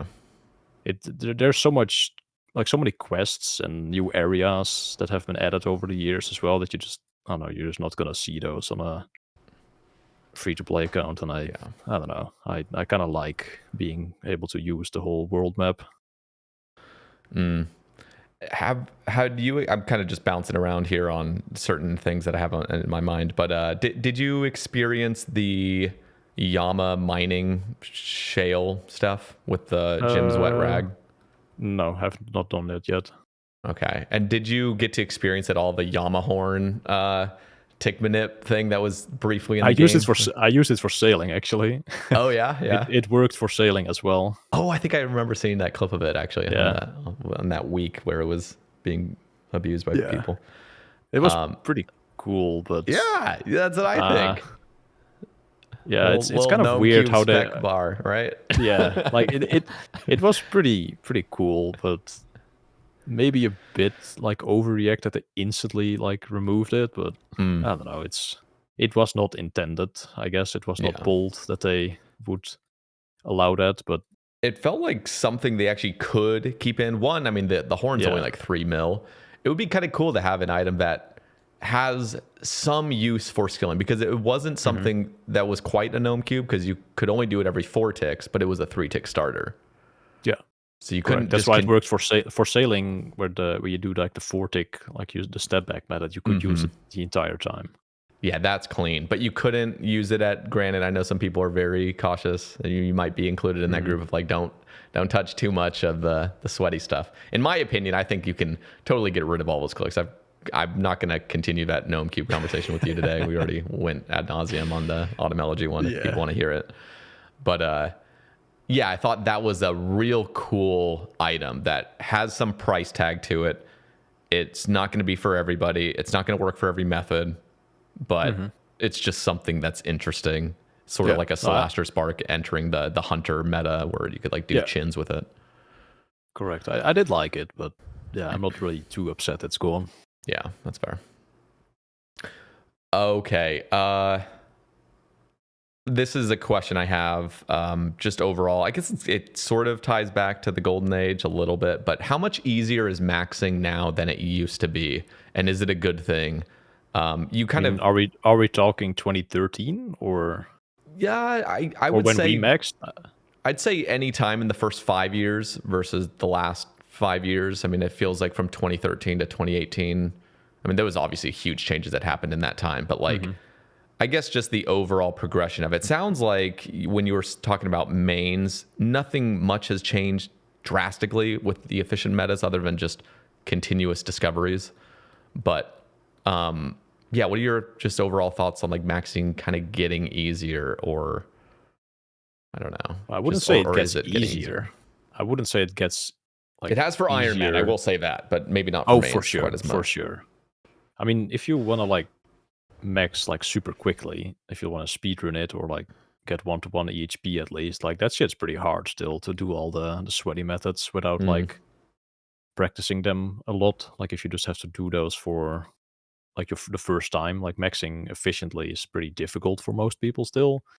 But they have come out with like a lot of mini games that kind of take the edge of skilling, where you can just chill and still get decent rates, and then people use those to get 99s, and that is all right with me, I guess. Like the efficient things are still the most efficient thing, so more people being maxed is not really a bad thing, I think. But yeah, I don't know. I don't really have too like big of an opinion on this. It's just the way it is. Like the game progresses, the skills get solved also in a way. Like back in the day, there was just so many things that weren't known, so maxing was just so much slower. But now we have more knowledge and we have more updates, and it's just a natural progression of the game, I think. I don't think it's bad. That's fair. I did think about that because mainly it's from an Iron Man's perspective. I mean, we see things continuously get a little bit easier. I mean, RuneCrafting, before Zaya RuneCrafting, that was like crazy for an Iron Man to get because just the pure essence needed and then just the actual doing it. This is like before menu entry swapper had really come in. Like even when I was doing Lavas to Max in 2019, there was no real menu entry swapper for a lot of things. I was doing the right click dueling rings and everything. No. I mean, I still did that. I just still did that to 200 mil right click dual ring. Yeah, you could already left click it, but I didn't like that. Oh yeah. Oh shit. Okay, you're going against the grain. True. Respect. Yeah. But I haven't really experienced like Iron Man maxing, of course, because I never played an Iron Man before the UIM. So I do know like the progression of the metas for Iron. Like Zulrah made a huge impact, of course. But I will say that maxing the UIM honestly felt like a joke. Yeah, no, that used to be crazy to do. It was like 6,000 hours or something for like Settled or what's his name, like Lowlander or something. Wasn't he the first one? Well, I mean, Lowlander was the first. But I like how he was so villainized for that, whereas like these days it's just seen as like, do whatever, get your bag kind of. But back then, I mean, back then everybody kind of had morals still a little bit. Yeah, they barely did though. The thing is, they just like if they weren't taking advantage of it, they would just villainize. But deep down, they would probably do the same thing if it was convenient for them. I mean, that's what it felt like. Not to like shit on Lowlander. I think he's probably a good guy, but he was kind of bragging about it as well. He was kind of like saying like, "Oh my god, I'm like the best like skiller ever," and like the first UIM to do it, and and to give credit where it's due, he pioneered UIM. I mean, so for sure. So it's like the pioneer, and like you can be cringe about bragging about your accomplishments in a children's point and click game, but like at the same time, I'm like respect for him because I think he was the first UIM to max and beat the second person to max by like a year or something. Like something ridiculous. He was gaming, but it was 2 people playing on the account. I also heard those accusations too, so that also might have. I don't know the actual thing. I just remember it felt like when anybody didn't like somebody, they would just say something about it, like your account shared or something. So I never actually knew the truth about it. I think he admitted it at some point. Okay, then that's interesting. I think he was just saying like, I work like full time and I'm still like putting up these hours, and everybody's like, is this really happening? And then eventually it came out, I believe, that he admitted that his brother was playing on the account as well. Okay, so because that feels like you could easily pull that off if you actually had somebody living. I'm assuming living with them. Yeah. Okay, that's when account sharing like could actually be pulled off quite easily, because I feel like as soon as you start trying to do it from different PCs and stuff all the time, probably get caught a lot easier. Wasn't his brother? Who was his brother? What was his name? It was like I'm online. not sure. I'm not sure who his brother was. Okay, I remember he had an account that had like some crazy like RCXP on it or something like that, I think. Oh really? Oh, I don't know that lore. Yeah, I was just, the only reason I know any bit of Lowlander lore is just because I would watch his hardcore when hardcore first came out, because I was grinding hardcore hard as well. It was just fun watching. Okay. All the gamers, but yeah. I mean, account sharing is also an interesting topic. To like going back to the sailing release. Yeah, I am not confident in Jagex. Well, recently my confidence in the anti-cheat team has skyrocketed, but I'm not sure if they can detect like account sharing like that when people are living together, or like parsecing.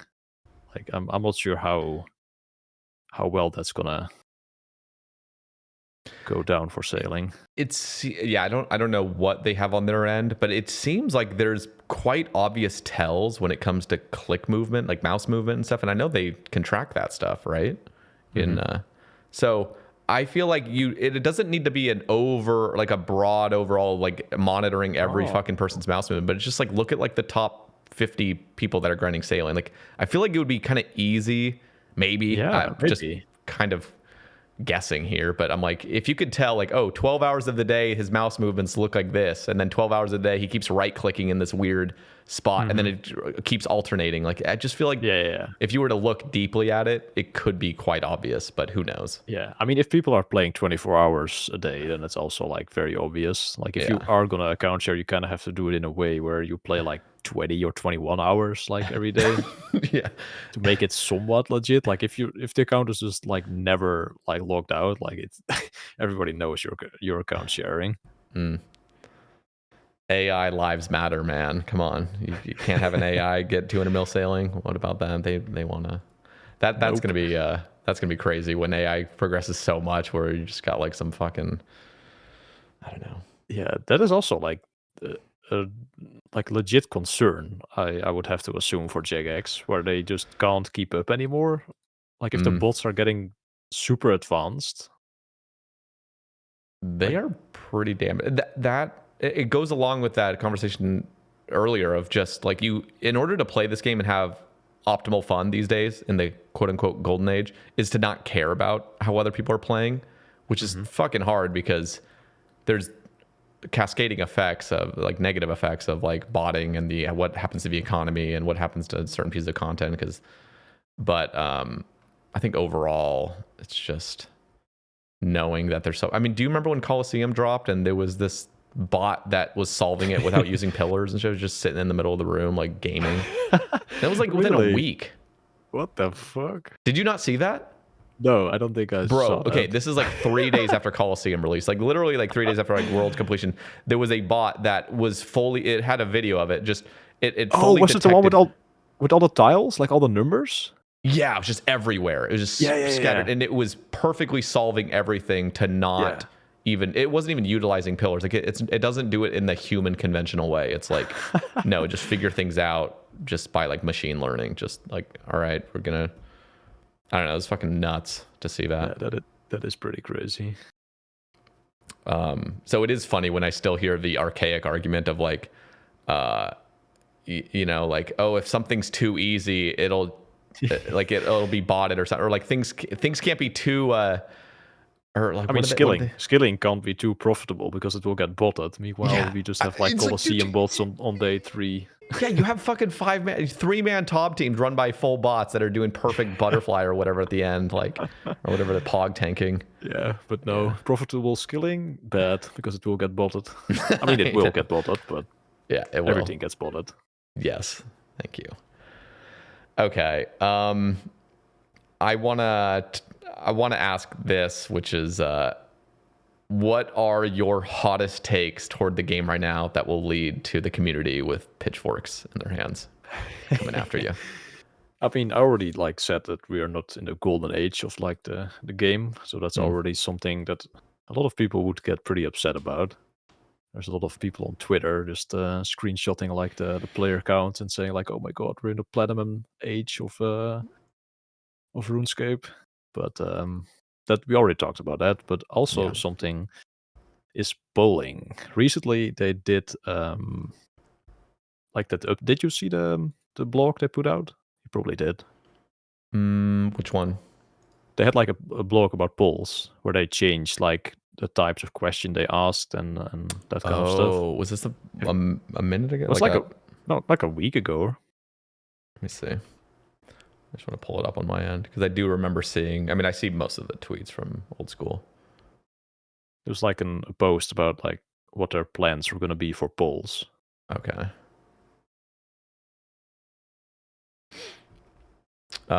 Anyway, continue. Or so it says here. Actually, I'll have it pulled up. So it's like we're revamping our poll system to be better than ever.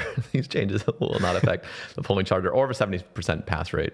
That core principle remains untouched. I like how they say that core principle remains at like the 70. It used to be 75 and it's 70. It's like we'll never touch that, of course. Well, the system has served us well over the years. We want to do it more than ever. So I'm gonna open this on my end, but I want to get your but I was just asking if you have seen it, so you're like kind of aware of what's happening. But I made a tweet where I said that they should definitely up the requirements to vote because it's kind of low and people agree with that. But then I also said like it's all right to keep like the green light polls at 70%, where they're like just checking with the community, like are people interested in like this idea of an update? But then when it comes to like actually locking polls in for like specific like hard questions, I think we should go back to like higher percentages to make sure that slop updates don't make that 75% threshold maybe. And then for like actual really big updates, like a new skill, for example, I think you could even float the idea around of 80% pass rate because it like impacts the game in such a way that you might even want to go to 80%. But that definitely was a hot take on Twitter. That is a hot take. Yeah, you think so?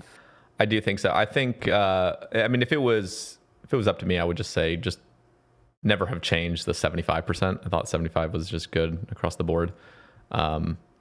Because 70, I mean, I don't know. It's not that big of a change, but I mean that made sailing pass. But everything passes with 70. Like, what's even the point of polling if everything just passes with 70%? Like everything, even like the 6 or 7 out of 10 updates, just like come into the game like at rapid speed. But shouldn't you like, if you want the best for the game, like the best updates, shouldn't you like up the percentage so those updates that aren't really like the best of the best like kind of get filtered out, or like maybe get reworked into like becoming the best version of themselves to do like past that higher percentage?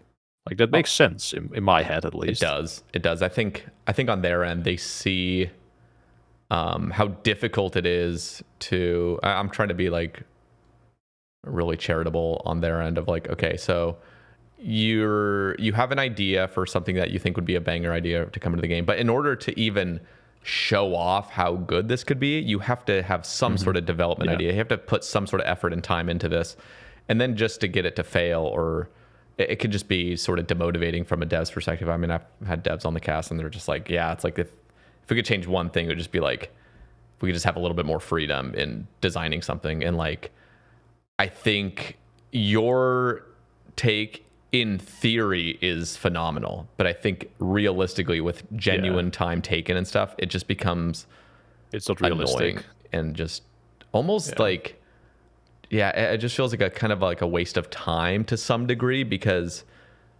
just for the devs again, but it's like if you wanted like the best game ever, it's like I think in theory you'd want the highest passing threshold, because then you'd only get the banger updates to come in. But that's kind of what I would want for the game. But that's fair. But any other crazy hot take, or well, want to continue I can also change the hot take a little bit for this one. Like, what if we only have green light balls? Like, so they float an idea around, we give our like full feedback, like the whole feedback process is much larger, but then that stuff just comes into the game if it like got 70%. Like, there's no lock-in polls anymore. Like, they just have an idea, or maybe they even ask us what we want to like have updated. Like, they have a multiple choice thing. Like, oh, we're looking at like the survey, and like these like points were like the highest rated on like the survey for like things you want to improve, and then we get to vote on which one like happens first and what kind of, I don't know, type of content we want to see. And then they just work with that and they just make their own update without like having to repull that stuff again. That could also work in an ideal world, but it's still Jagex, so they could still fuck up.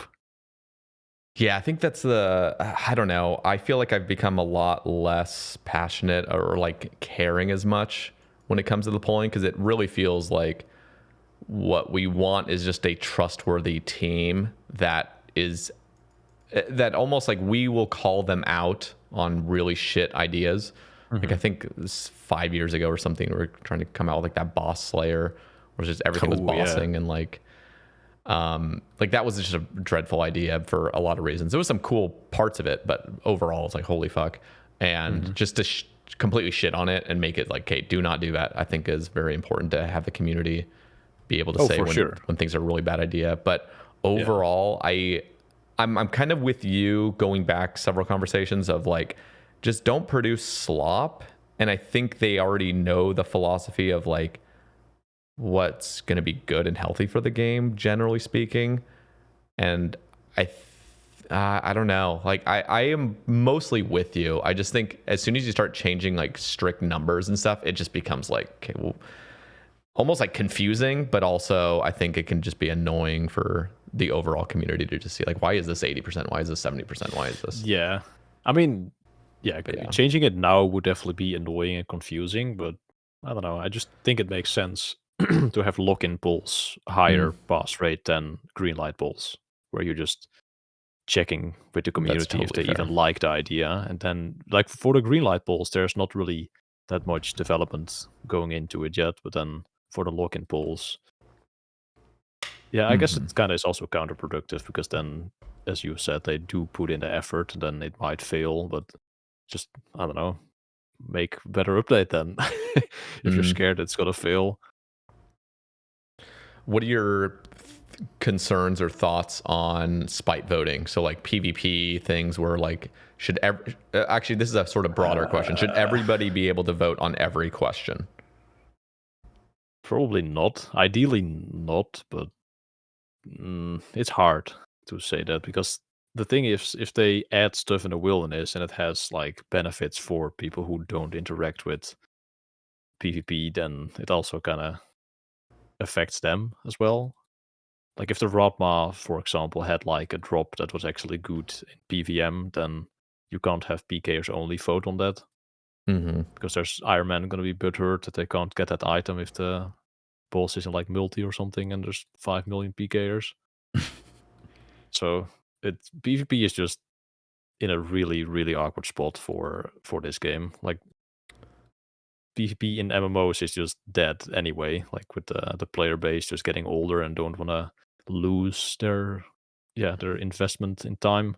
Yeah. So it's hard to say. I don't know the answer. If I knew the answer, I would like go to Jagex and present it to save PvP, but I don't.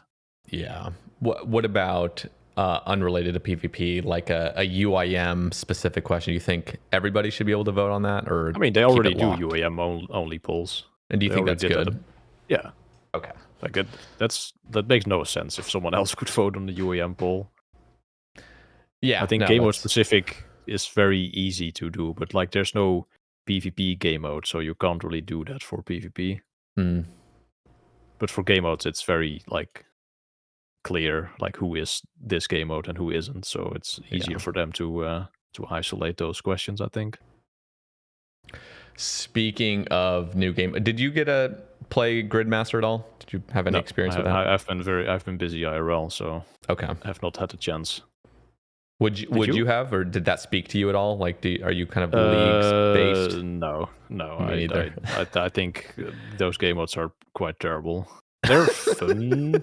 They can be fun for like a little bit if you just like kind of feeling like experiencing a fever dream, but I think they're quite weird for this game. Like they're amazing for like growing the game, like getting more players to like log into old school RuneScape. For sure. Absolutely. They should not stop doing those. From a business perspective, I'm just not personally super interested in. That's me. It's like, just the personal, like just not scratching that itch ever. I mean, I did try it a little bit to like make a couple of videos, but I don't know. I just kind of stopped playing. That's fair. Yeah, you actually have been busy. I mean, there's more to say on that, but sounds like you got a house. Is that recent? I think 2 months ago I managed to buy a house. That's why I've been super busy and just like not really playing and streaming much anymore, because I do have to renovate the place quite a bit, and I'm doing everything like myself with my parents. So it's been a journey for sure. Hell yeah! But it's been an amazing journey, and like it's been made possible because of this game that I've been able to like buy a house.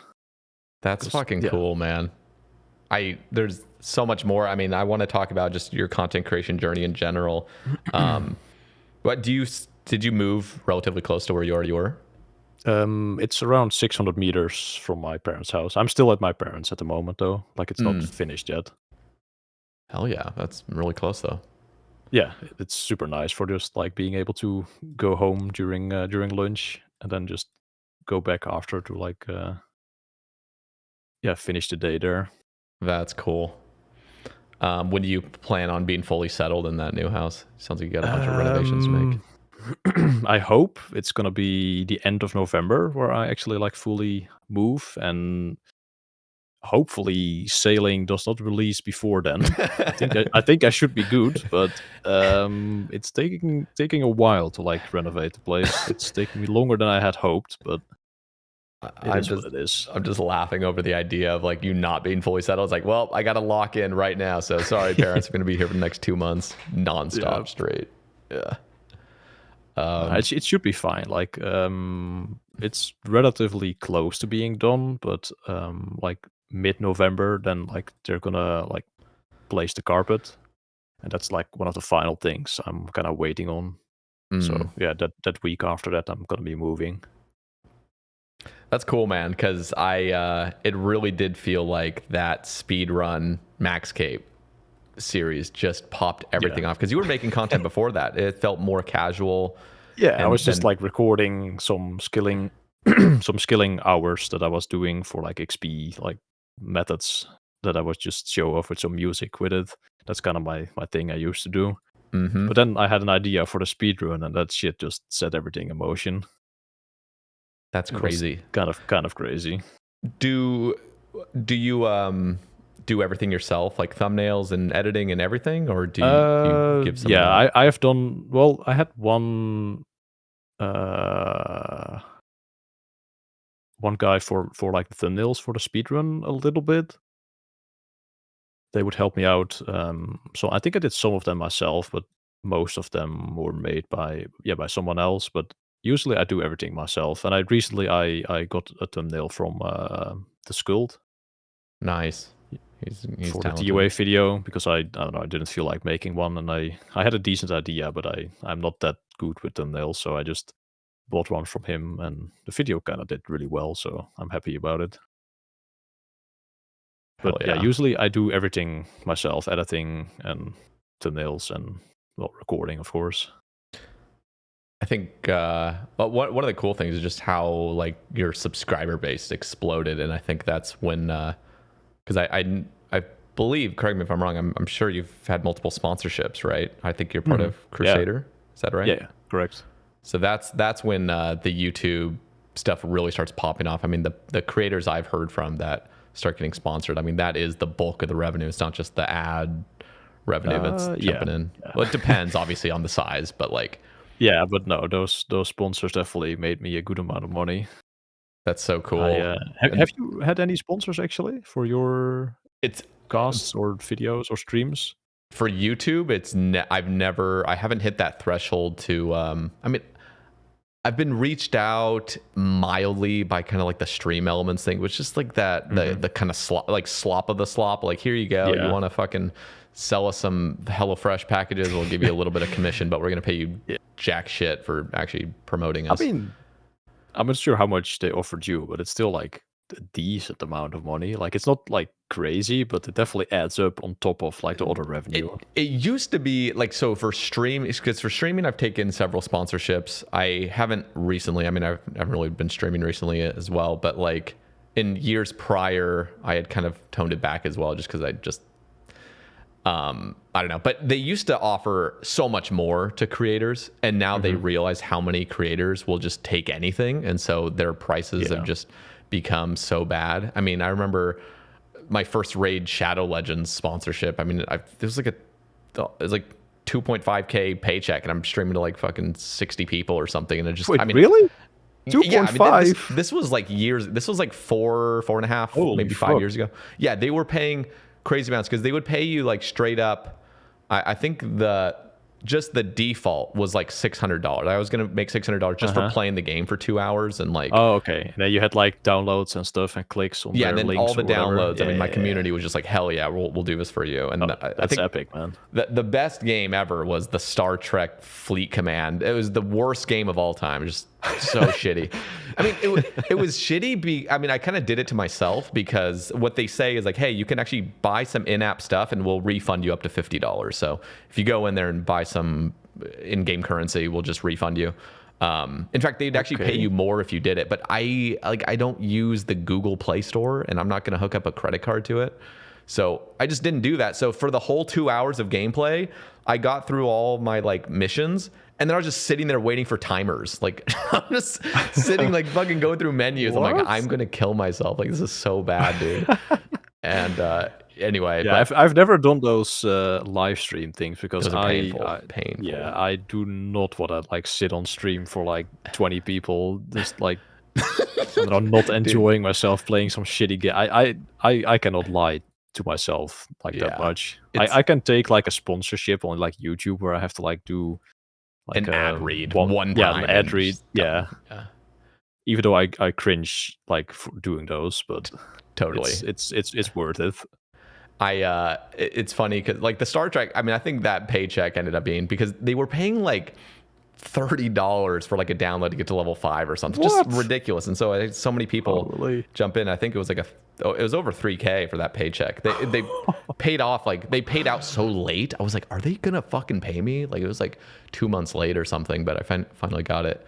The other ones that were fun was like Roblox randomly reached out. It was like, you didn't really get any commission for it. Well, I saw that one, I think. That one was fun as hell. Like, I was just playing this shooter game. I mean, to like fucking 20 people, nobody cared. My viewers went from like 120 to like 20 within like 30 minutes, and I'm just playing this stupid shooter game. But yeah, they paid like a good several $100s, and I was like, okay, like that's nice. But yeah, YouTube's very much, because I've talked to Mason. He's the creator of Crusader, and he's been very much like, the way we handle sponsorships on our agency is like, you pretty much got to hit around 50K subs, get a really consistent viewership. So like the way I do my YouTube is the worst when it comes to any sort of sponsorships. I mean, it's just like, here's an hour video of me not saying anything, and then here's a podcast with some person that nobody's heard of, and then here's a podcast with like fucking Settled. And so it's just like kind of shoots up and then it shoots down again. And I just produce whatever because I'm not too worried. I feel like I'm still finding my footing, and it's been years and years, but like I'm not too worried about it at the moment. But the recipe I have is really bad when it comes to it, and my subscriber base isn't big enough for it to attract an agency. Yeah, no, that's understandable. I just had like incredible luck based. Well, not really luck, but the algorithm definitely wasn't my favor with the Maxscape speedrun video, I think, like the first one. But yeah, after that, I definitely got a very like good follower base, I guess. But I feel like I don't know, I don't really regret this. That's like kind of just the way how things went. But I've kind of, I don't know, let it die out a little bit. Like I'm too inconsistent with like uploading YouTube videos sometimes. Like I just take breaks, especially now with like the house. Like I just can't. And doing 1000 TOA and not getting a shadow also just like that was horrible, man. Like the streams were popping off. Like don't get me wrong, but I also had some sponsors on the stream, but just the YouTube kind of died out because I also just didn't really enjoy the editing like that much anymore. Like early on, I was super like hyped about like making a new video, and it was just so easy to make a new video as well when you're just doing fucking Romeo and Juliet for like a clip, like the early game of an account. But when I'm like grinding like 20-30 hours for like a single clip of like me opening like Lightbearer number 19, I'm like, bro, this video is just like almost not even worth making anymore, because I'm spending so much time and it just doesn't work. And that kind of killed my motivation for the editing. That really is the struggle with YouTube, and it's a kind of like pitfall I tried to avoid, where I recognize I'm not an editor. Like I'm not somebody that enjoys making a video necessarily. I enjoy creating content. And so I leaned more and more and more into just the sort of rambling and conversations with people style, because it's super sustainable. It's extremely sustainable for me. And I knew that if I started like coming out with some banger videos where I spent 200 hours editing something, I would be like, I'm not going to be able to upkeep this, and I don't want to have my audience think that they can expect this, which is, I feel like that's the biggest, and the biggest YouTubers truly love the editing process, and they love just the storytelling and the everything. The big creators. What are your plans then going forward? I mean, have you figured out something that feels more sustainable, feels more like consistent? I mean, just putting in more hours like during the day for like streams definitely would help. Like for like the revenue overall, but I'm just gonna make videos when I feel like it. And I think if I like have more clips to like make into a video, it's probably gonna go faster. Like if I just play more, like it's also on top of me going drive for the shadow. I also just didn't really play that much per day, and then it even drags on for like so much longer. So it was just like two things going wrong at the same time that just made it the video take like, I don't even know how long I spent in TOA. I don't even want to think about it anymore, but it was like almost half a year of me like just not uploading a video almost. God damn. Yeah, that is fucking dreadful. How many purples did you get? Do you have a number? 79. Jesus Christ. And if you calculate it to like the 1 in 24, because the update like came into play halfway through. Yeah. It was 85 purples, I believe, if you like calculate those purples I got after the update back to a 1 in 24. It's 85, no shadow. That is misery. Yeah. Do you think it's kind of fun?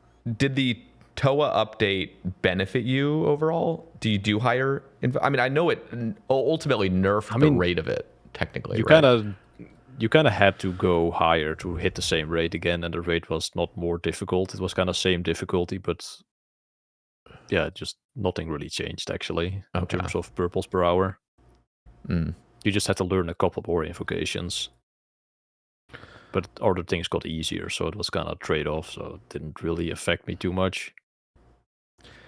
In regards to your YouTube, do you feel this sort of pressure to not be able to upload things because of the sponsorship opportunities? No, not anymore. I was like, I guess like a year ago or something, I was kind of just like waiting for like more sponsors.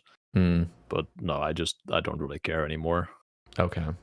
Do you feel like, I don't know how much you know about the ins and outs of it. I don't know much other than just what I've been told, but is there a big like issue with uploading something that doesn't get as many views and then uploading something that does? Like, do you think that inconsistency? I'm not sure. I also heard from other creators that like the sponsorship pool has kind of dried up for old school RuneScape creators. Shit. I'm not sure how it's now, but it's been a while since I actually had like a YouTube sponsorship. I had a couple ones on Twitch, but I mean, I also didn't upload on YouTube, so that's like kind of a no-brainer why that happened. But I also heard from other people that the people seem less interested in sponsoring old school like streamers. It's kind of only the really big names get sponsorships, and if you're like kind of not really up there with like the Settled and the Jimmy's solo missions, solo mission, you don't really get the sponsorships that much anymore. Interesting. But I'm not sure how it's now. I don't really watch any other YouTubers like consistently, and sometimes check out like a solo mission video or something, but I don't really watch like one of the the like medium-sized creators. I don't really check those out. I guess like the around 100, well, medium is not really 100k, but like between like 50 and 100k, I don't really check out many of those people. I see. Yeah, I think it was like a year and a half ago or so, I started really focusing more on the like fan funding, because the lack of sponsorships and just the inconsistency of ad revenue, at least in regards to YouTube, was a little bit like, I feel like there's this misconception from people that are purely consumers of YouTube that think like as soon as you're a content creator, it's almost like selling out in any regard, or like, quote unquote selling out is seen, it's seen worse for a smaller creator. Like if some big creator does it, it's like, get your bag, bro. Like, we fucking love you. As soon as you're a smaller, just like, what the fuck are you doing, dude? Like, quit like monetizing your shit. And it's like, there's no like, you just basically, it should be the other way around. I know. It's so goofy how that works. But like, I mean, and it's so sad because I haven't, there's no sponsorships on any of my 1,000+ videos. I mean, not like there really should be, but like, I decided, okay, I'm going to try to do like some Patreons, sort of like YouTube membership stuff. And that's been very good ultimately over the last year and a half. It was a good decision. But yeah, initially starting it, it's just so cringe. It's so fucking cringe doing it. Yeah. And it's just, it makes it look like you don't deserve it. I mean, it's so much imposter syndrome of like, who's going to want to pay real money for this? Like, just watch it for free. There's so many creators that do it for free. But I think people, many people, the outspoken people will disagree, but many people that enjoy your content want to see you thrive and want to support in a way. And when you're more transparent about like, not like fully transparent about every single financial thing in your life, but like knowing that they can support and having a way to do that, the old school community, especially just the old school community being older now and having more or less secure jobs, I feel like a lot of people are entering their 30s and in their 30s. They are more than willing to support a creator they enjoy. And I think with lack of sponsorships and things, I've seen many creators get a pretty decent following from just like YouTube memberships and stuff. Even if there's just small perks, I think there's people that really want to support the old school content scene. So yeah, absolutely. Yeah, I know that's been an option, and it gets less and less cringe, I think, over time. Just like how sponsorships were extremely cringe, now they're just mainstream. But I think the YouTube memberships and everything else can be helpful. Do you stream on kick at all, like multi-stream at all? I know you had that initial sponsorship. Yeah, I had that deal. That shit was crazy. But no, I only stream on Twitch at the moment. I do want to explore multi-streaming definitely for sailing. I probably want to stream on YouTube, Kick, and Twitch. Just I don't know. I'm live like fucking 18 hours a day anyway, or like I'm gaming 18 hours a day, so might as well just turn on the stream on all platforms and see what happens.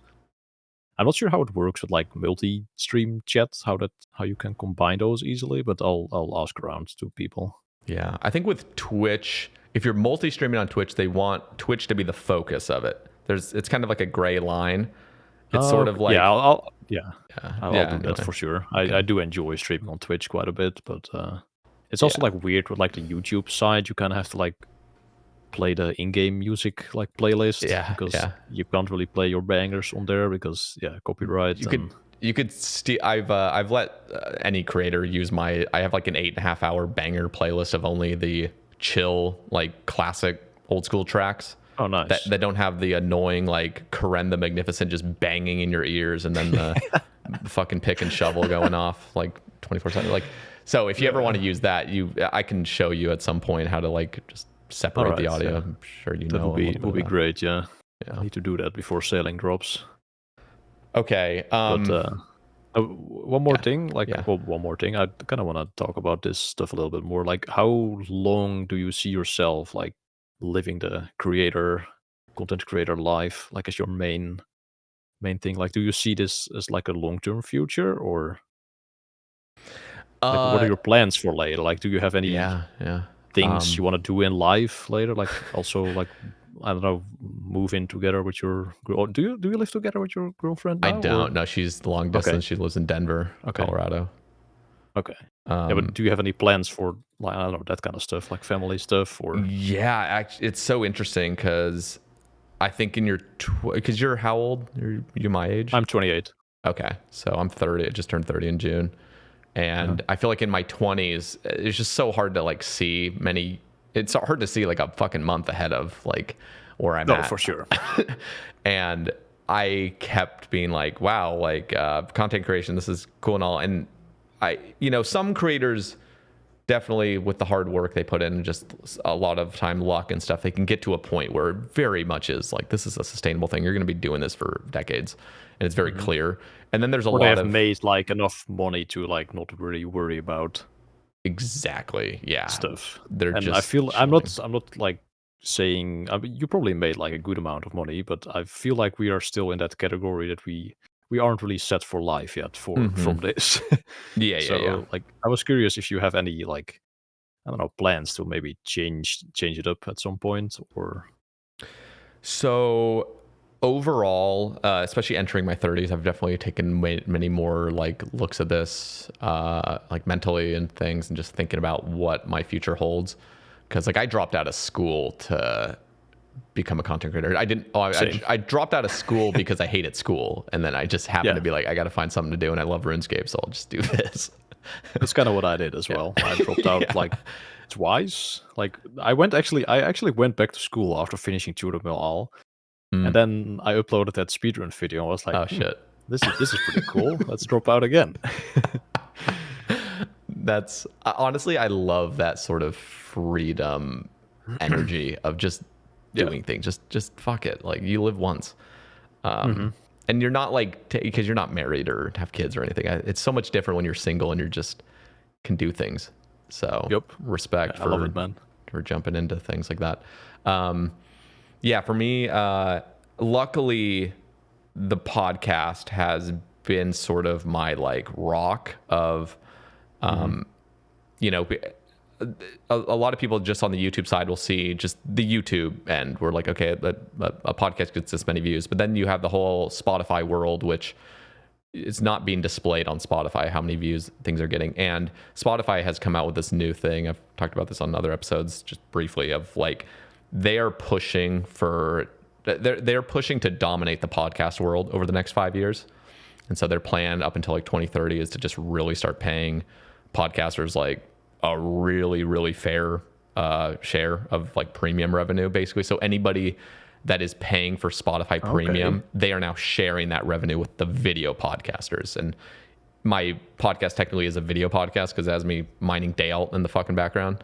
So it still counts toward it. And so basically, as soon as I switched over to the creator Spotify side, where everything is now hosted through Spotify, it basically quadrupled my revenue overnight, just because of how much their premium. Yeah, it really did. It was just so. I mean, just again with the podcast side of things, the YouTube obviously that's not being monetized over on Spotify clearly. But anybody that has jumped over to Spotify, which is why I've been promoting it. I did several months back, like, hey, everyone jump over to Spotify because this is paying ridiculous amounts of money right now. That's kind of beast. It was a total game changer. It was a huge stress relief.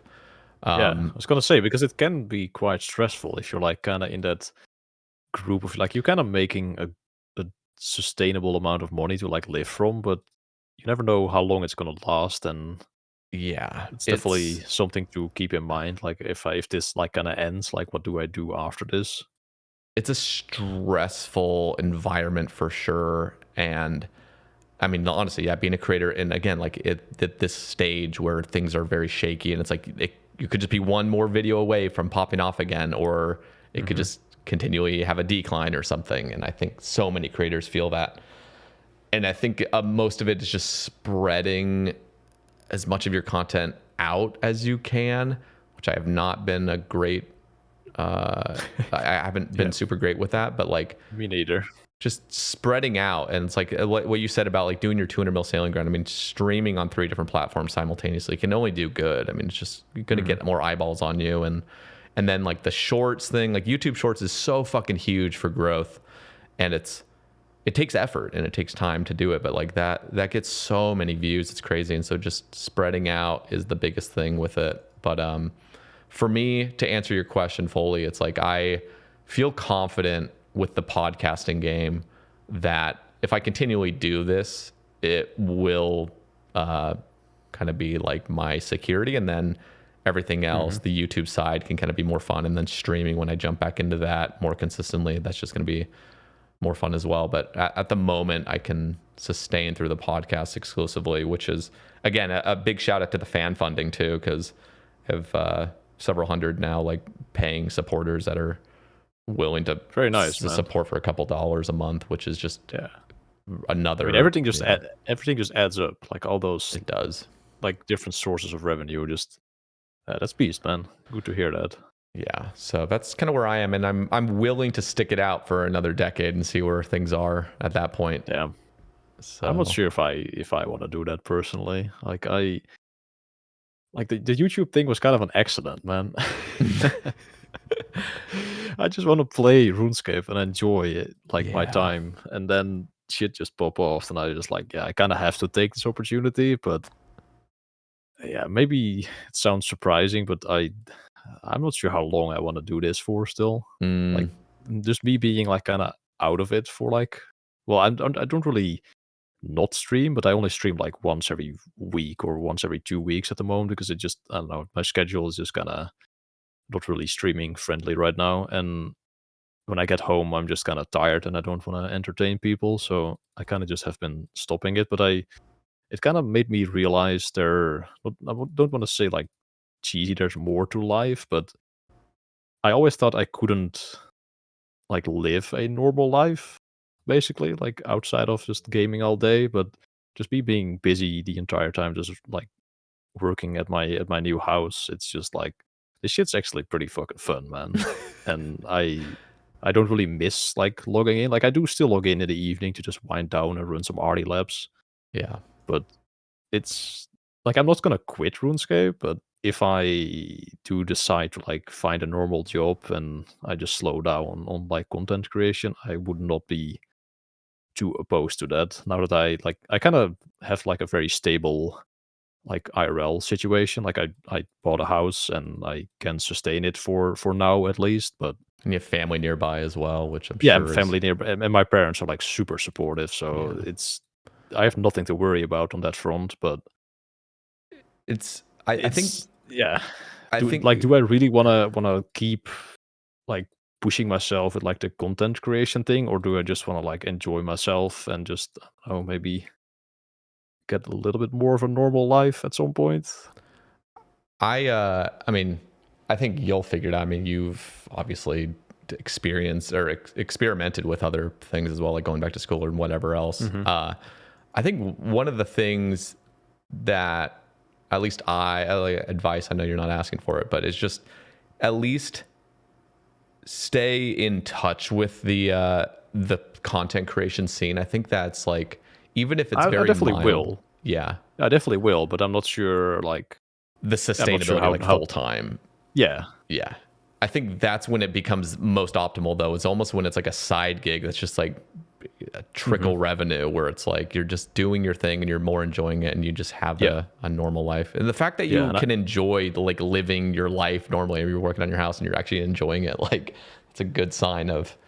No, for sure.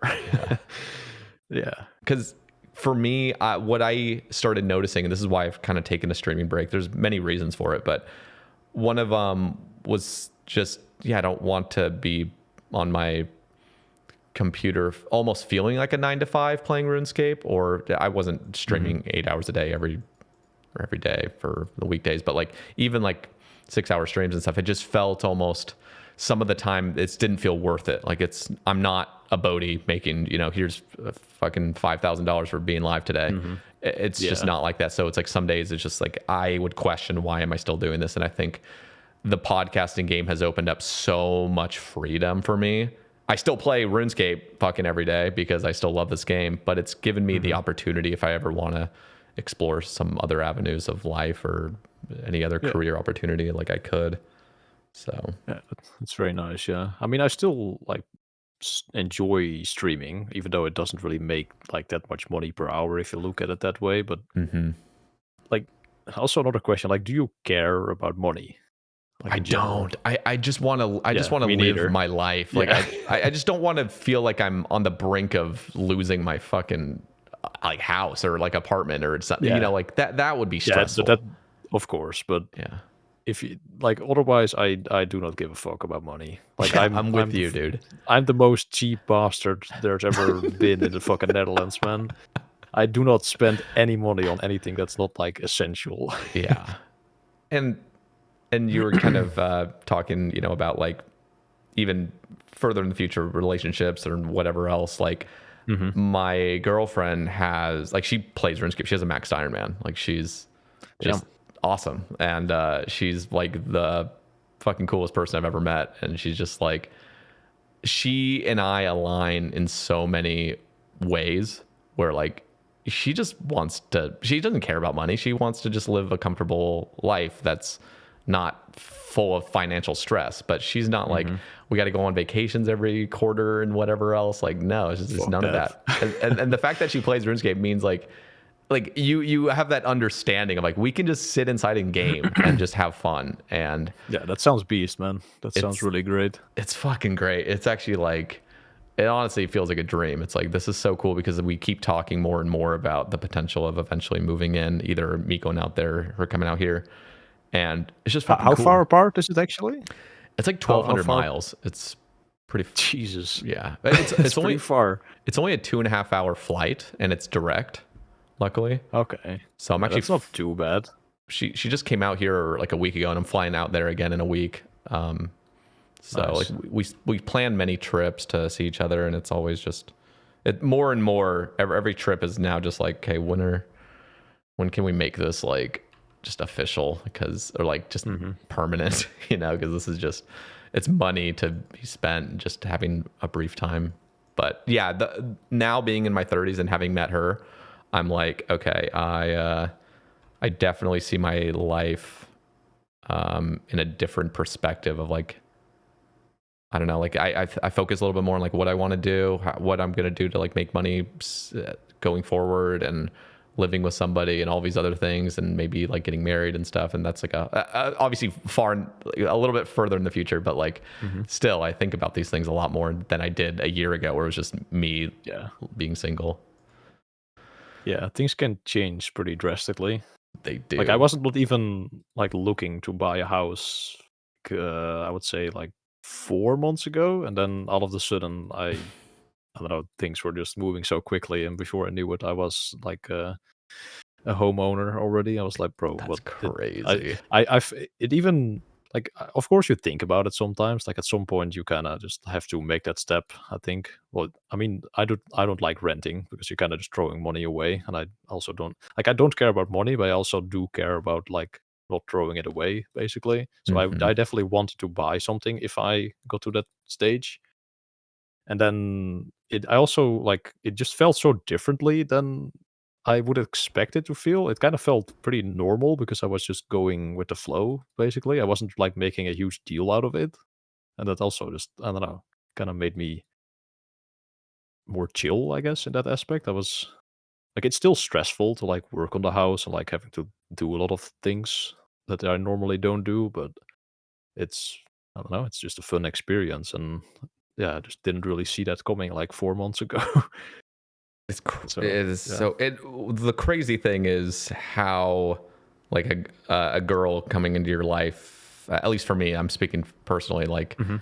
it just felt like so long. It's like what I went on several dates on dating apps, and just you're meeting normies and you're like, I'm never gonna fucking find somebody, like this is awful.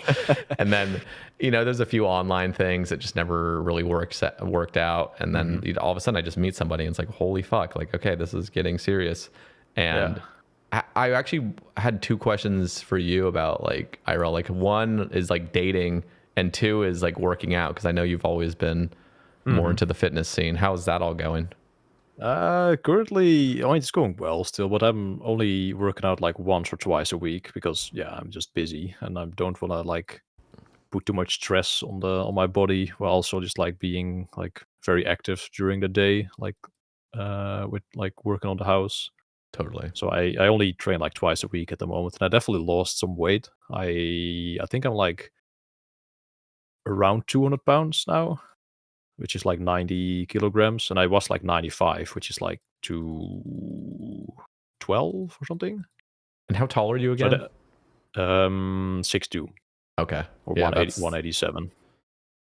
Like I was Jesus. a Yeah, pretty you're a beast. decent size, Yeah, that's fucking but you're beefy, it was dude. also like yeah, I was kind of like bulking as well, so I Yeah, definitely yeah. lost some weight there, but just being more active. But 200 pounds at that's 6'2" is fucking still fucking solid frame, dude. Jesus Christ. yeah, thanks. Yeah. I mean, I've been working out for like 8 years, so Yeah. but How's yeah, that hmm? I was just gonna ask about like your diet generally. Like when you're bulking, are you very clean with it, or do you feel like you're kind of Yeah. okay? No, the thing I kind of do is when I'm like bulking or like maintaining is I eat the same. Well, not for dinner. Like I eat with my parents, so it's kind of different. But it's Mm-hmm. just always like a normal meal. But I eat the same in the morning and in the for lunch, and then dinner is with parents. And then when I'm bulking, I just do like an extra shake, like I a see. weight gainer shake in the evening, and that's That's the just way to like do it, honestly. yeah. It's fucking simple. And if I want to like maintain, I just don't take that shake in the evening. Yep. That's like minus, I don't know, like 600-700 calories difference. So that's kind of the area you want to like float around. Yeah. Are you a foodie at all? Do you enjoy food? Or are you just kind of like food is fuel? Yeah, I mean both. Like Okay. I'm very practical with it. Like especially when I'm gonna be living on my own, I will be just very strict with like simple meals, so I can just like yeah work out and play RuneScape and not worry too much about it. Hell yeah. But I do like good food, of course. Like who doesn't? Yeah, yeah, yeah. There's some people that don't. I mean, some people that genuinely see food as just like, I have to eat this to survive. I'm like, what the fuck, dude? That's a bit extreme. I Yeah. mean, I can see it. Sometimes I do feel like that, but if there's some good food, I'm not gonna be like hating on it or something. Yeah, yeah, yeah. That's fair. How's Yeah. the dating out there? Do you, especially I honestly want to know, has anything changed like online? Like did you ever experience e-dating at any point with your RuneScape journey? There's been a couple DMs, but they usually, well, they never are really from my side, I think. I see. But I don't know. I've had a couple conversations with some e-girls, I guess, but I don't Nice. know. That's not for me. Yeah, yeah, the e-dating side. Do you Yeah, like I mean, yeah. sometimes there's some pictures that are like fun to look at that you get received, but or that you get sent, but I I don't know, man. and like the the dating life IRL is just non-existent. I'm just I don't know. I'm not in the mood for that kind of stuff. That's totally fair. I mean, I definitely do get like attention from some girls in the gym sometimes. I definitely get some looks, but I don't know. I just never approach anyone. I just You're I don't know, a just homeowner now, man. You gotta step it up now. You gotta home I it. mean, I could, but I don't know. It's also the same thing you said. Like I feel like I don't really fit in with like the normies. Yeah. Like if I would go on dates or like dating apps, I feel like I would just have a horrible time with like people who aren't autistic as I am. So Yeah. yeah, Dude. like I'm too autistic, or I'm too autistic for the normies, but I'm too normal for like the Full blown. like Yeah. full blown. So I'm just in this no man's land. I feel like where it's pretty hard to like get like a genuine connection with someone Yeah. that like has the same interest or the same like views on life. So I don't know. I've not really been actively pursuing that because I just know it's not gonna be easy. And I mean I probably could get like more out of it if I really tried, but I don't know, man. It's I just want to live on exhausting. my own. I just want to live on my own for a little bit, play some Rooney, And and like, just enjoy life. if you're anything like me, the last thing you want is to have to like justify your like existence almost to some normie. Oh, yeah. Just that's the worst thing ever, is to just almost have to like put on a performance of like, yeah, I mean, I'm dating. never really experienced that. Like, I've only had like really one like long term girlfriend. It was with, like high school into like uni/college a little bit. We were gone for like 5 years almost, and then we just I don't know, things just didn't work out. I was just playing too much RuneScape, and she didn't like that, and we also moved to like different. Like she moved away for school, and it was just GG. But had a great time. But after that, I never really had the desire to I don't know start again. I see. Yeah, that's I definitely locked out recently. Last 5 months have been. I mean that's usually how it goes though. Like you're just randomly just running into like a great person like when you least expect it. That's true, dude. And it's hard to know that. I think it was just hard for me to understand that. I felt like I did have to put in energy into doing it.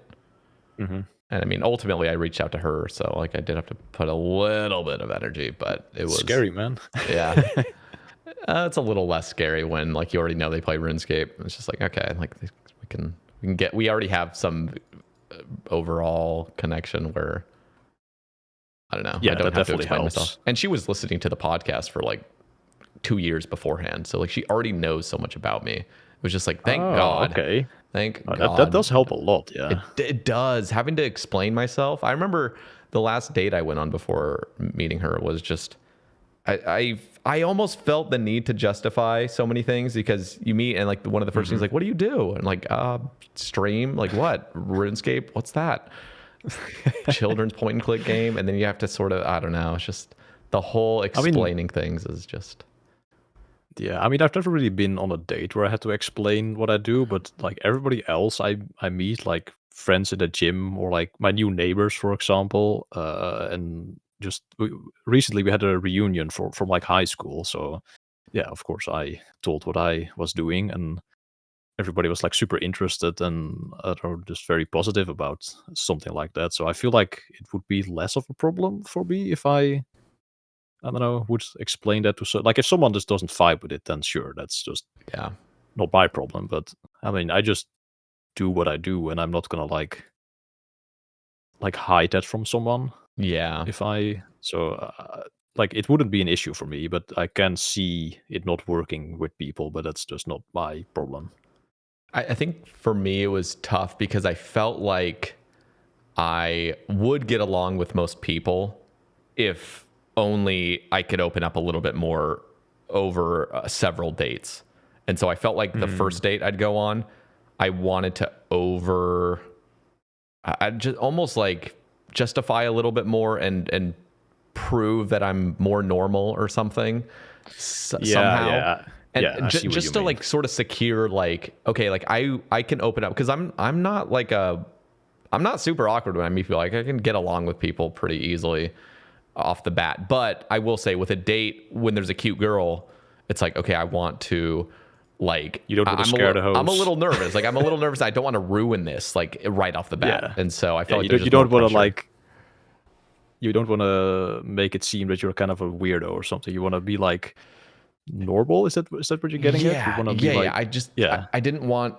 I just wanted to be like, okay, like I'm gonna sprinkle in a little bit and then just secure another thing. And then it was so hard to get like that second opportunity, because I feel like a lot of it was just, there's so many disconnects. And I was like, whatever. So it wasn't gonna work out anyway, it feels like. But I felt like there was more potential for things to work out if I could secure a second and a third date or whatever.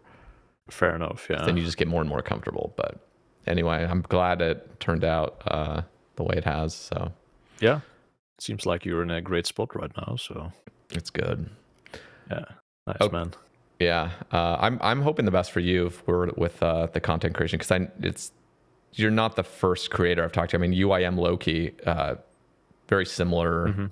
Just kind of like vibe of like everything is going really good with his UIM series, and it's like, okay, that's over with. I mean, he's kind of recontinued it, but then he had a wipe, and like, yeah, there's just so much can feel tied up in like one thing about your content, and it can just get really stressful. Yeah, I mean, I can still make like a lot of skilling guides, but they also take like a lot of time away from me progressing my UIM. So yeah, it's also hard to like balance that, but I'll figure it out. I'm not too stressed about it. I'm just gonna do what I enjoy and see where it ends. That's the way to do it. Well, we haven't really talked about what you were doing for like fitness stuff, actually, I think. Ooh, okay. How's that going?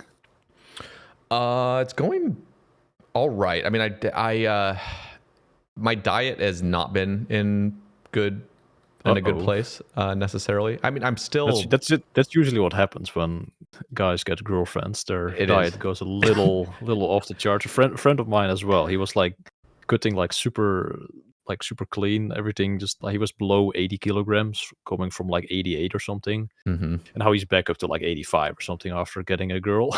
Yeah, it's tough because one, it's long distance, so it feels like anytime we have a trip, it's for just a few days, and it's like, let's go out to eat, and like let's have some fun, and let's drink a little bit, and let's do whatever. And then you kind of try to get back on the bandwagon a little bit, but it's like, oh, we have a trip in this little bit, and it's like, it's like, it doesn't really feel like a good time to get back into a solid rhythm with things.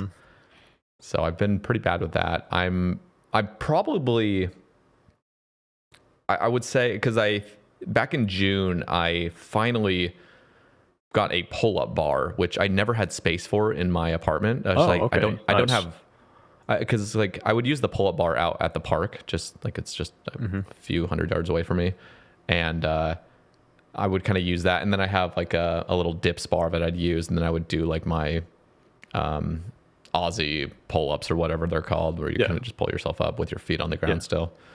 And so I had like I was getting a thicker and thicker back, like very slowly. But man, as soon as I got that pull-up bar, it's kind of like a wider one, and it could just fit on my bathroom door. So like if people are over, I always have to take it off, which is kind of obnoxious. But like, one of not like an actual one you mount to the wall, but like one in the door frame. Yeah, and my door frame's so fucking wide that barely any of like the actual ones you'd find on Amazon would fit. So I had to find like one that was like extended. But this one's really fucking solid, and so I've been very consistent with hangs and stuff. The grip is the biggest issue right now. I think just I can't like chalk up my hands. I'm not going to do that because the bar is just, I don't know, it's too skinny and it's too weird. But I have these like little cushions on it. But like the hangs have been just slowly increasing. I think I'm at like a 2-minute, 15-second hang. That's pretty good. Right now, which I'm happy about, and that's just been increasing. And then I've been kind of using like a little backpack with weights to do pull-ups and stuff, and so my back has like definitely increased in girth, which I'm like, oh hell yeah. And so I probably actually am the strongest I've been at the moment, but I definitely have some fluff on me just from all the shit food I've been eating, and so I don't know, like I'm not in the best shape ever, but I still continuously, like I'm always about getting in my 10K steps or biking for, 12, 15 miles a day. Now that it's getting shittier weather, I'm more like the walking type, and I don't really run. I feel like running for me is difficult to sustain. Yeah, that ain't it. I don't like running either. It's either walking or biking, what I like.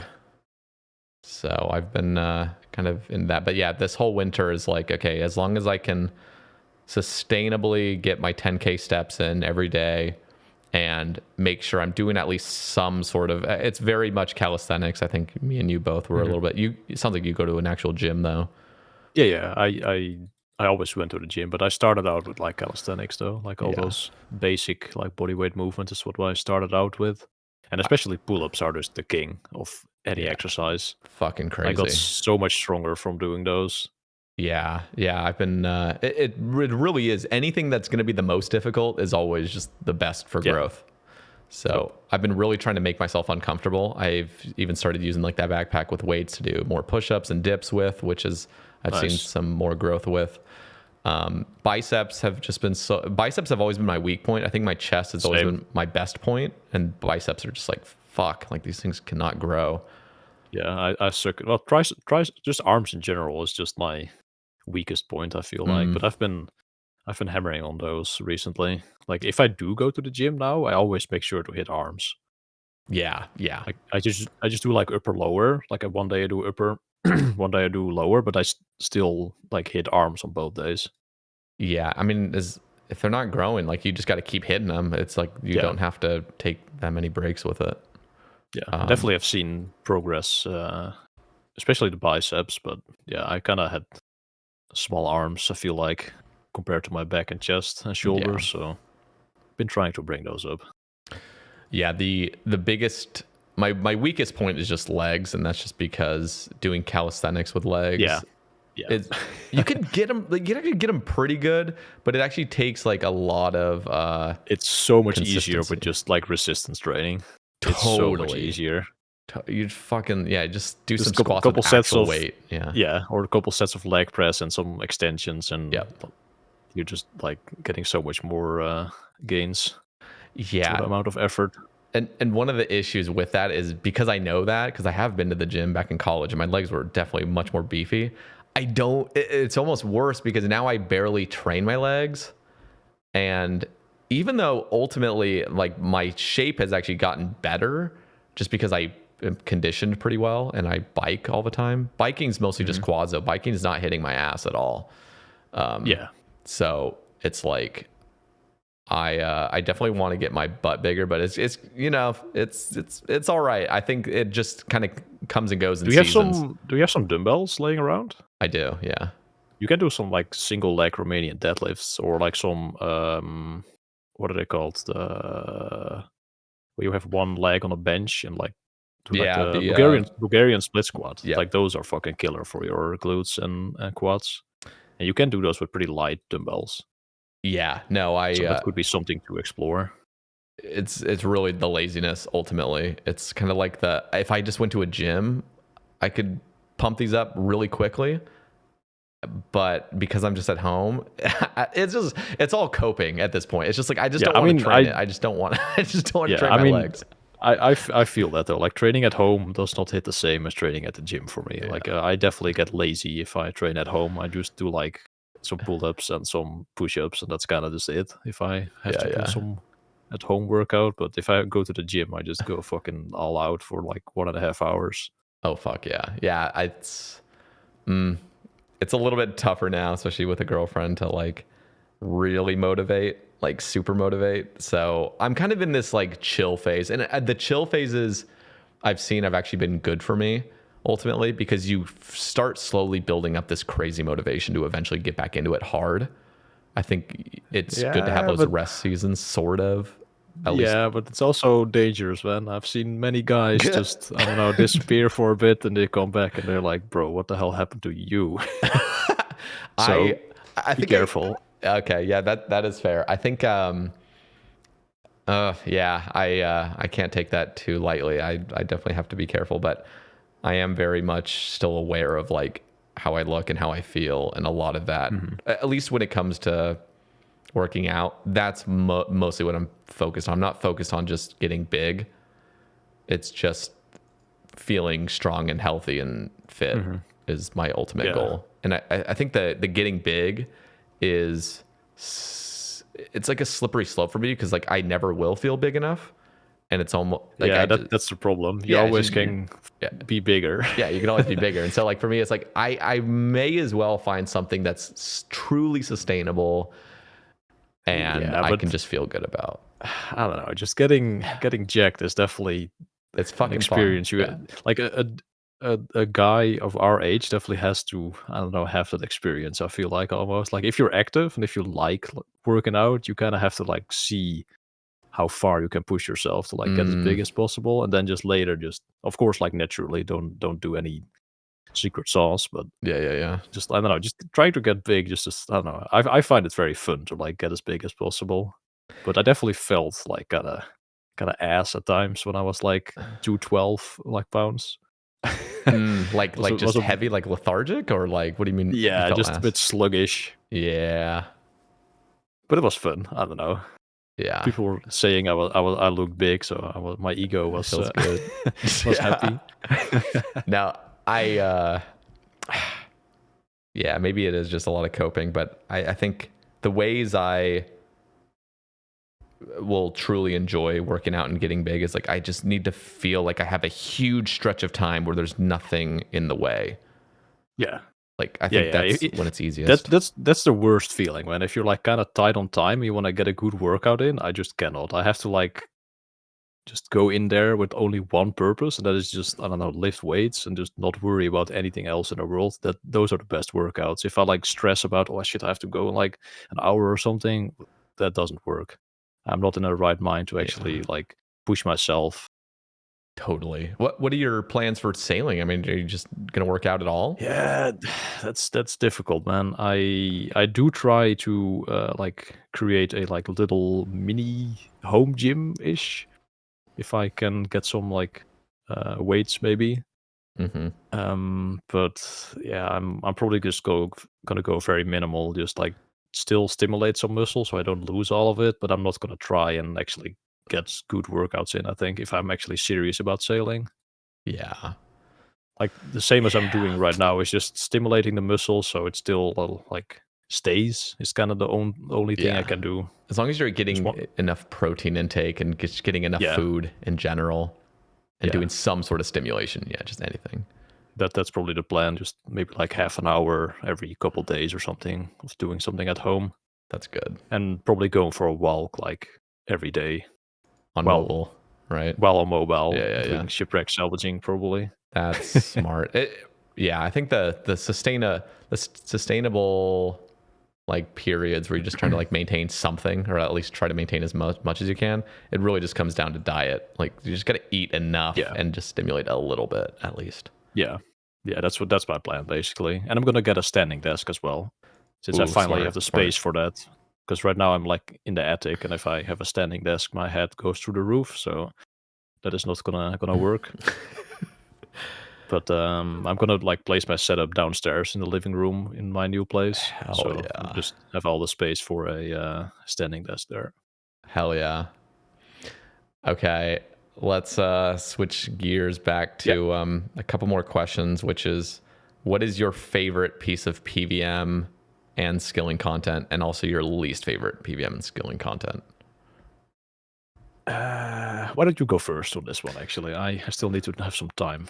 So, favorite piece of skilling content, I'd have to say, is Sepulcher. I think just overall, it just fucking slaps. Obviously, it's not perfect. I do wish we had some sort of mini game that was very much like a floor 5 continuously, where it's just stimulating the whole time, just like hitting those. The early floors can get a bit boring after you like done floor 5, and then it's all right though. It's not the worst. It's just I don't know. I'm not that big on Sep. Like it's a very good update, but it's not like my all-time favorite thing. I think when it comes to skilling content, I've really enjoyed Sepulcher because it's just something you can easily jump into, and I also I will say I love. I mean, if you're gonna call Slayer skilling, I love Slayer, obviously. But other than that, Hunter Rumors were a great addition. I've actually genuinely enjoyed those. And yeah, those are beast. And your guide really helped me out. Shout out your Hunter Rumor guide. That was fucking huge. Because when you're jumping into Hunter Rumors blind, it's like, what the hell is going on here? Yeah, it's pretty like weird how they set up that kind of almost unintentional block list. It feels like. Mm-hmm. Yeah, it's definitely an interesting method. But yeah, I'd have to say Sepulcher overall. Even though there's some other more stimulating methods that are enjoyable, I think just broadly overview, it's just easy to say Sepulcher. And then for least favorite, definitely, I mean, things where I feel obligated to do it versus things I'll just never touch. Like drift net fishing and aerial fishing, I just don't want to fucking touch. And I would say those are worse. But Giant's Foundry is among the worst. Yeah, I was gonna say that one is gonna make an appearance for sure. It just makes the appearance because it's so fucking good for irons. It's out of control good for it, for them, and just makes me upset that I can't just do classic smithing. Like it's just a waste of time at this point to like just go to an anvil classically. Yeah, so, I mean, gold is still better though. It is, but when, like, for example, like on this account, very, very quickly, I was able to get to 86 smithing because I just wanted to start smithing runite nails for Sepulcher, just to start using my mahogany planks there.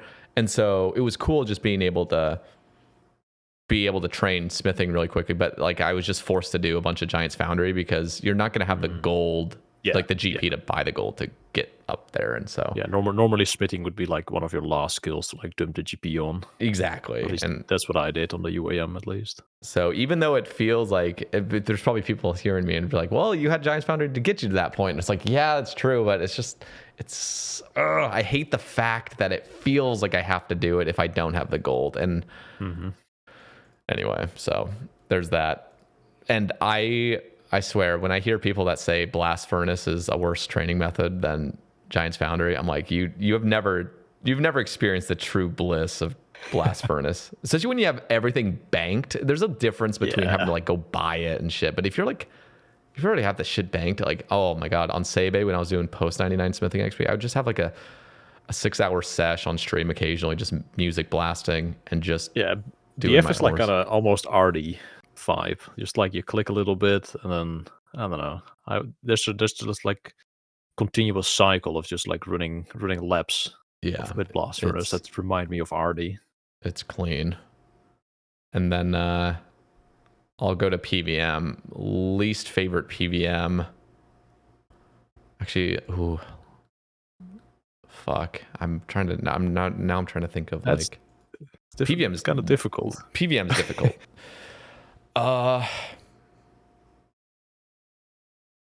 Yeah, I don't really. Let me go to you with skilling first, and then we'll jump back to PVM. For skilling, my most the favorite method probably lava runes when we didn't have the colossal pouch yet. Ooh, I think that is like the 2 pouch, like where you have to like do the little drop down.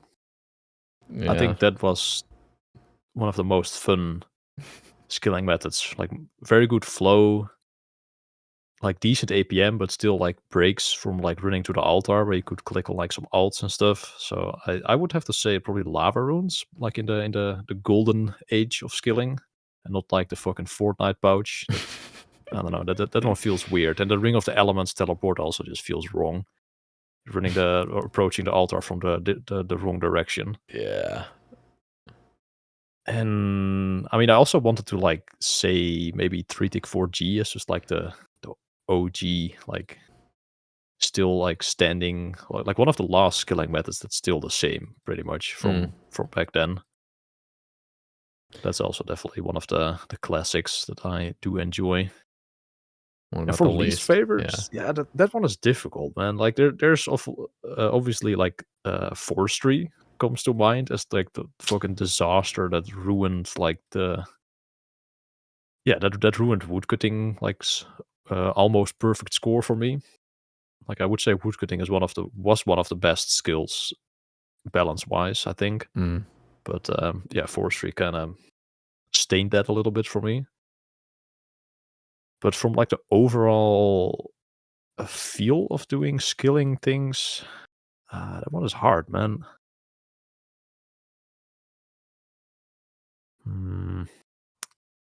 I think cooking, like for a main, like if you do one tick once, that shit's fucking horrible. I really, really disliked doing one tick cooking like for long periods of time. That shit was rough. It's fast. But then you have like, yeah, but it's kind of those like pseudo fast skills. Like you think it's gonna be like crazy quick, but then like 99 is still like 15 hours of just doing fucking one tick once. And you're like, bro, this shit is long. Same with prayer, honestly. Prayer is a great skill, but it's also it feels like you're gonna be done with this like in no time, and then it's still like a full day of just like clicking bones on an altar. Hey, at least you don't have to right click use. God, I'm sorry. Like, what is your actual take on the right click use? Did you think that was like that should have been gospel till the end of time to have to do that? I mean, they banned AHK. If AHK was still there, I would have been fine with it. Because like AHK with like the simple drop downs, that was peak skilling, by the way, I think. I would mildly agree with that, yeah. You tune in someone's stream, like they're not really talking, like trance music or something, and he's just playing trance, and you just hear his keyboard like tick tick tick tick tick when he's dropping the whatever he's doing, like just the HK on his mechanical keyboard. That shit was peak, bro. I'll give credit where it's due. I mean, that was an interesting time. It's sad that it kind of got abused. People like just abuse, people would have like these diagonal movements. Yeah, people were drawing the Da Vinci Code on their keyboard to bank fucking for Abyss RuneCrafting, and that shit got banned.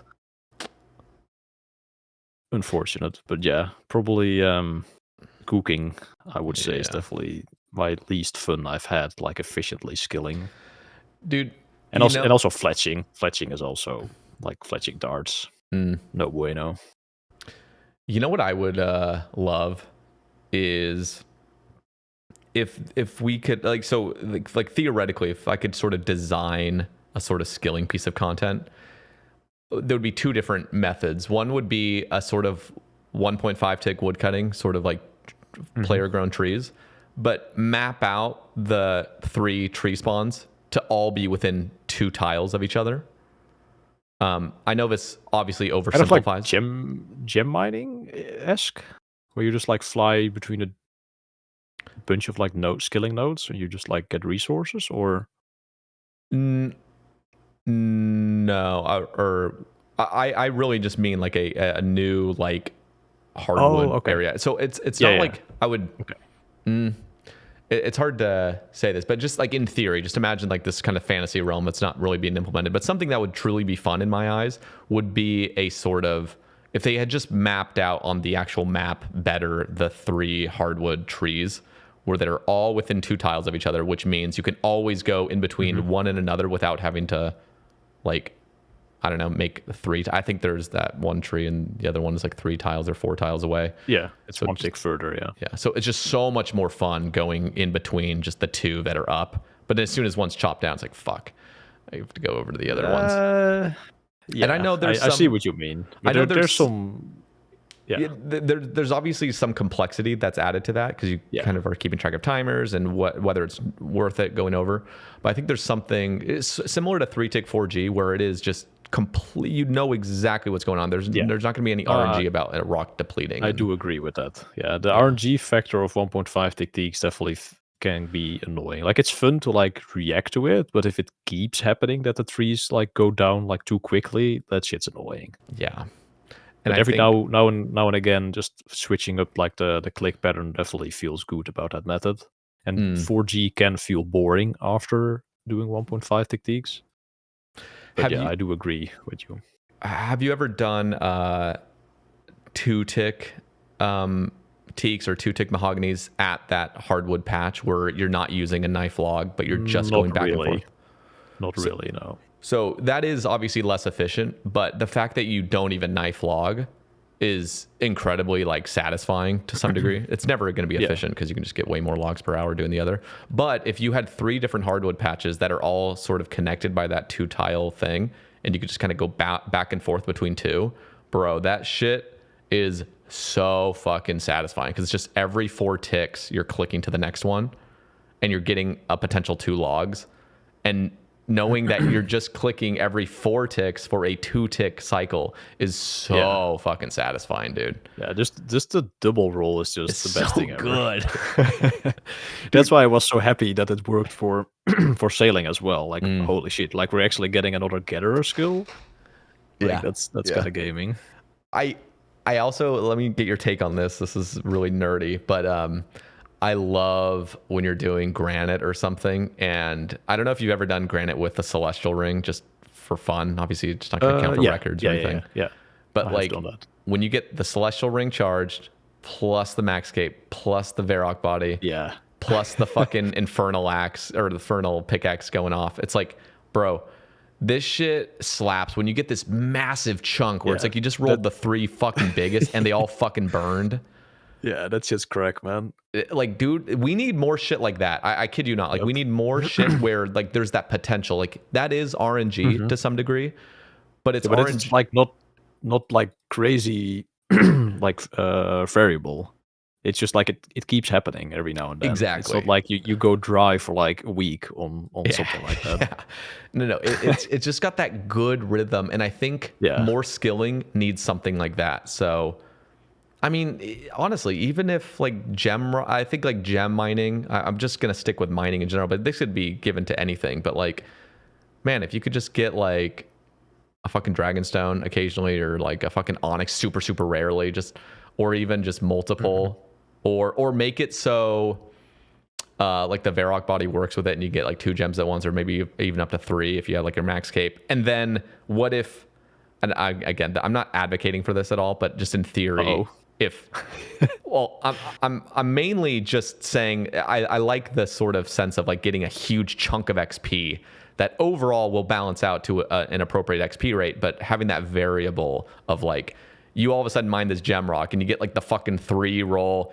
and imagine all of them were different. So when you get an opal, you're only getting like 20 XP, but then when you get a fucking diamond, it's like 150 XP or something. Yeah. So you hit like the triple diamond and it's just like, you know, it's just like, oh fuck, like that was so good. And then you're just back to like some shit roll again, like just opals again. But like, I think that variable in skilling, especially in classic sort of sustainable Same skilling. with barbfish. You have like the sturgeons and the trouts. There's also like, it just feels good, man. And it feels old school, but for some reason we have never seen it again. You're totally right. I think we need more of that. Plus, it just reminded me as well of skilling tools. I really feel like they should fully rework how those special attacks work. Yeah. Well, depends. We'll get to that when we talk about like the update thing for later. But okay, I have something to say on that. Well, let's just talk about it right now. Oh, actually, I guess let's finish up with the PVM. We had the PVM side of things. That. Yeah. I don't know if I could tell you what my favorite is. I think there's just a lot. I think it's the variety of things that. You know what I actually really miss? What I fucking miss that it's not really in the game anymore is classic God Wars flicking. That's totally dead now. Like nobody does it. There was something truly satisfying about. You mean like melee bandos and then just like melee everything? Melee bandos flicking everything, but melee Zammy in particular. Like when you had to go in there and it was true skill expression to actually like grind Zammy efficiently as an iron. I fucking love that. Now you just go in there and just scorching bow the shit out of it and you never miss, and it's just you're just stuck in place. You never have to touch him, and just like that's Toontown. That is just straight Toontown. And just I don't know. Yeah. I miss it when it took talent and skill to go into Zammy and get like a fucking 15 kill, 20 kill trip. I see Latius go in there with his void bottoms and Carol's top with a fucking arc light. And just he's spectral flicking as well to not lose as much prayer, and just like, dude, you're a fucking Giga Chad. Like that shit was fire. Yep. That's honestly my answer as well for favorite PVM content. I think God Wars is still like the overall feel of God Wars and the whole vibe of it. Maybe I'm just like looking at it from like a nostalgia perspective, but I still think they nailed the drop tables. Like the items feel good to obtain.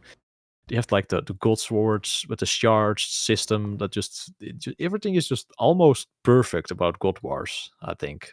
It's The only thing clean. is the KC thing. Like, why do we not have the same KC like system as we have at Next, where you get like 3 KC or whatever it is for like a spiritual mage? Like, why do we not have that for everything else in God Wars Dungeon?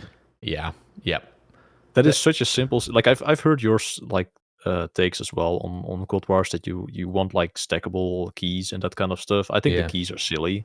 I think the KCing definitely is an integral part of like the God Wars dungeon feel. That's So fair. I would just love it if it was just slightly quicker and actually more like incentivized of killing like spiritual mages and not fucking imps or goblins. Yeah. Like, And why can we not have those give like 5 KC? And if you have like a Bandos item, you have like this 20% chance to get like another additional KC or something. I'd be so down with that. Because like we have it for next, but why not do it for everything else? you also need, yeah, and I guess if you had that system, like normal aviancies should give like fucking 5. Like the fact that you almost feel obligated to go out in the wilderness when you get an aviancy task. Yeah, because you're gonna KC your half your task away. It's crazy. Yeah. You got to have like baby aviancies too that are like hatched from like eggs or wherever the hell they are born from. Yeah. And just like in a little pen, and you can just fucking set a cannon. Actually, you can't set cannons down. Actually, you can set a cannon part down, but you can't set a full cannon down in God Wars. But like, just have a Veni bow going in there, just fucking murdering all of them really quick.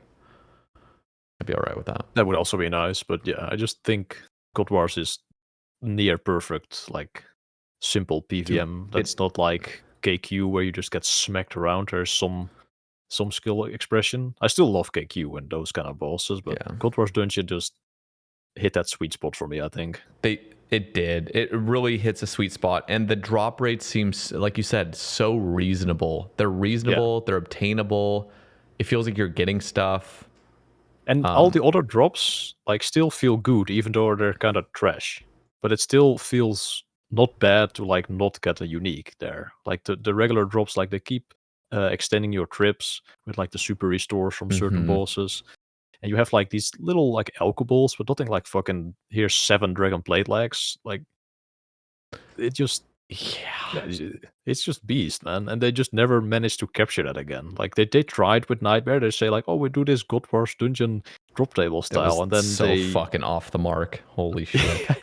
I don't know what God Wars dungeon drop table they looked at, but it did not really look the same as what I am seeing on the wiki page. But oh well. Yeah. It's bad. And now I feel like a lot of players, including myself, I'm throwing myself into this, is like we're kind of addicted to the more saturated drop tables. I'm not saying like all the fucking Vorkaths and Muspas or whatever, but even like I've been grinding Vard recently, and Vard's got some generous drops, but it also like you'll just get like 180 mind runes and then like I feel like mithril javelins.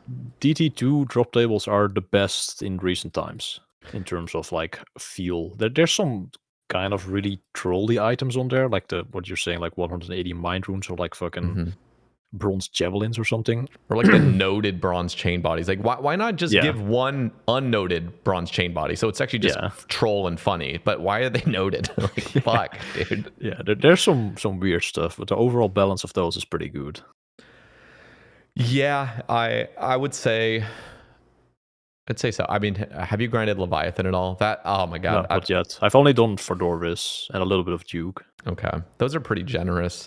Once you go to Leviathan, you're going to be like, this drop table is actually pissing me off. Like, it actually pisses me off because it's so... Yeah, it has like mithril arrows and shit, right?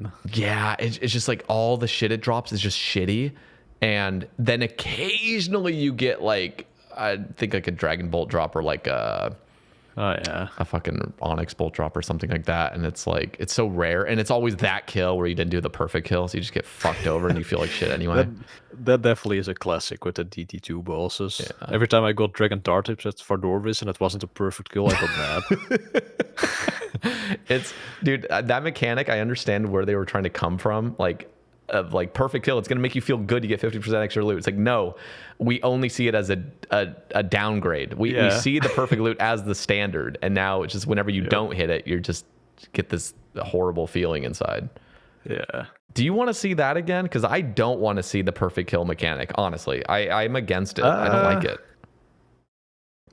Depends on what the reward is for a perfect kill, but probably not. But it's I don't know. It's hard to like do correctly because it's just so black and white. Like you either do the perfect kill or you don't. It's not like a single mechanic that you do correctly that benefits you later in the fight or something.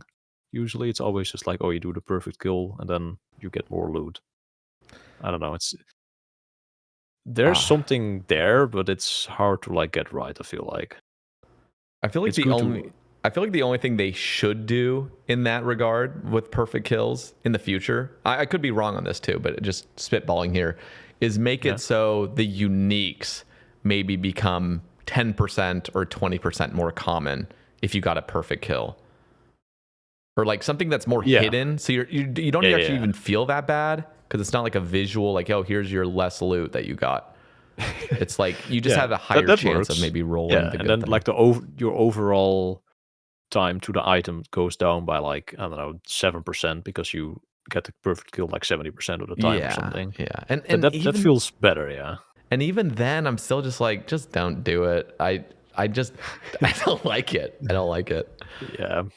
Also, on the thing of DT2, I just think they need to, if you're gonna do the invisible drops, they were invisible, now it's the gold rings, which I think that's fine. I don't really have any strong opinions on that, but you got to have an additional roll that's rare, so you can still get a 1KC, or you can still get a back-to-back.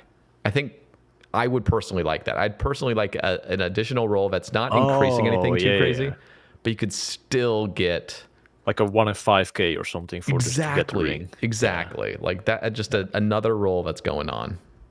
Yeah, that would be great. Yeah. I do like the change though that they did. That made the DT2 bosses more. Yeah, like it's kind of weird how there was no indication of how far you were.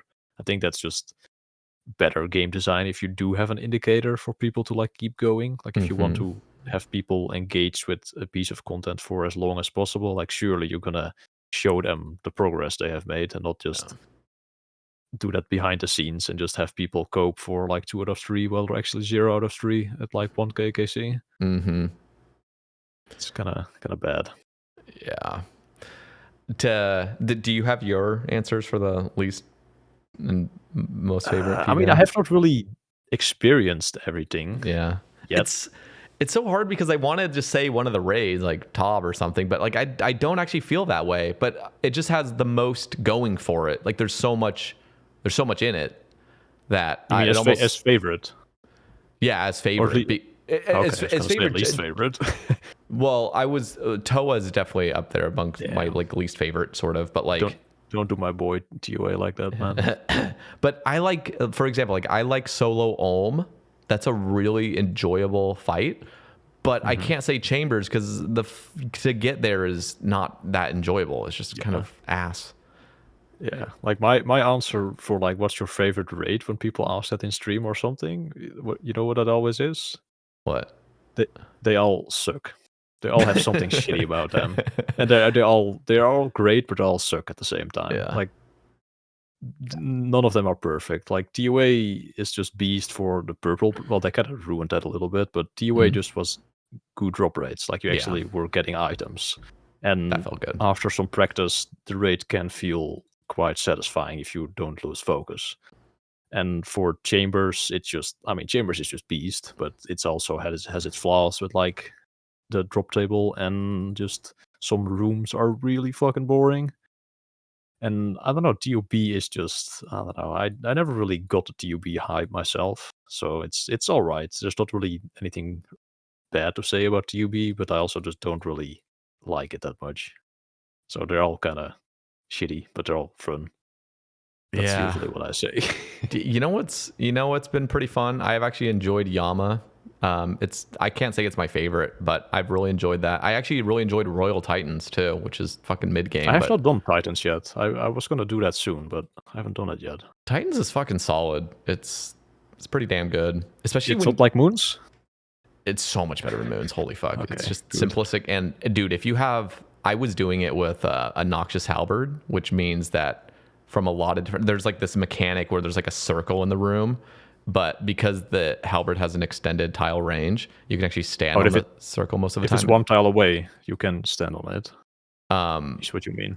Yeah. Well, so what it does is it does 3 slams, but in between, it's like alternating ticks to stand on the circle. Oh. And so what you do is like if you have the halberd and it's 3 tiles away from the boss, you could still hit the boss. I guess you're only moving for 2 ticks then back and forth. Yeah, but unfortunately you can only do it once because it's every 2 alternating ticks and the halberd's 5. So like if it was a 4-tick weapon, you could do it every time. But yeah, I enjoyed myself there, and I think also Colosseum. I think the soul fight is fucking phenomenal.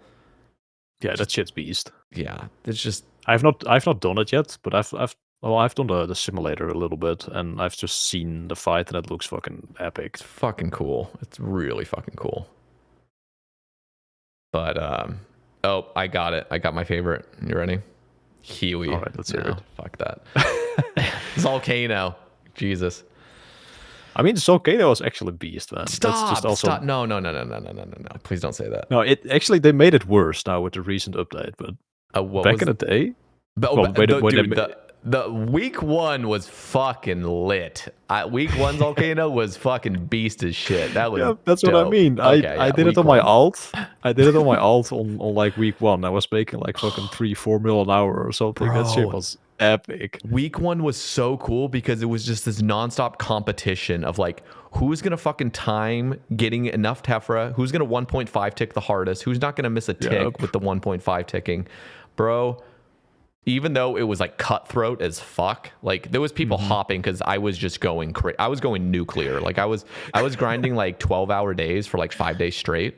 And as soon as I would enter the world, I'd get some guy that's like trying to compete. I'm like, dude, I'm gonna fucking dominate you. Like I'm gonna go so much harder now. I'm gonna full lock in, and it was epic. Yeah, that shit was so fire.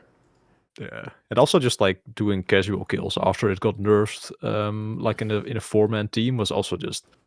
I just really enjoyed the vibe of Volcano. Oh, I don't really enjoy it. I tried to go for a tool seed on this account, which by the way I spooned at 30 KC. Holy fuck, that was the dream because that shit is a 1 in 200 in a solo. It's very rare. That is crazy. And so I was doing like 1+1. Dude, never do 1+1s on there. I had Sae Bae logged in, and I was trying to like dodge things together. By literally a minute in, I was like, nope. So I just had Sae Bae like sit in the corner where none of those little circle things could hit him. I've done that. I've done that. And it's just like, dude, I kept having Phoenix necklaces on and just brew simulator trying to dodge things. I was like, I'm getting a headache from like alting this. And luckily I just got the tool seed like right before I gave up. I was like, this is so lucky. Nice. Yeah. Do you have a least favorite? I mean, I haven't really experienced everything, but recently Moons has been quite bad for me. Yeah. I would say at the CA list actually. Oh, I got it actually. The worst one was change Bryophyta. Jesus fucking Christ, dude. That was not, whoever designed that to be like, yeah, this is gonna help like free to play and new people find out the joy and beauty of high level PVM, like getting them into it. Like, dude, you're using a fucking little bronze axe on these 3 microscopic growthlings, and you have to first hit them, and it's RNG. It's not even a one-shot mechanics. You have to hit them with 10 damage. Use your axe on it without equipping it, which again, you're like constantly have to switch your menu entry swapping. Then you hit all 3 of them. You go back to Bryophyta, and instant fucking taneously, there's another 3 of them. It is so troll, dude. Oh my god, that was bad. Luckily, I have never experienced that. I still need to do the CAs. I actually got the keys during the I think cast. it's I was way I was different killing now. boss giants. I got 5 keys now, so I'm gonna do those tomorrow, I think. Hell yeah. But yeah, I think I just have to say moons, man. I was looking at the list, but everything else seems pretty decent so far. Yeah, that's fair. So you know what I really liked actually? I loved Phantom Muspa when I had max gear. That shit was really fun using like the Desert Ammy back and forth and just like barely having to bring anything, just destroying it. I also want to say like some of the wieldy bosses, like Spindle, for example. I just looked at the collection log and I saw like Chaos Elemental on there as well. Those things fucking suck. Like, what even is Chaos Elemental? You just like Chaos red Elemental is exit, and dreadful. that's it. And it has like giga defense. Like it was like 2-minute kills with a crystal bow, bro. You're right, dude. Oh, dude.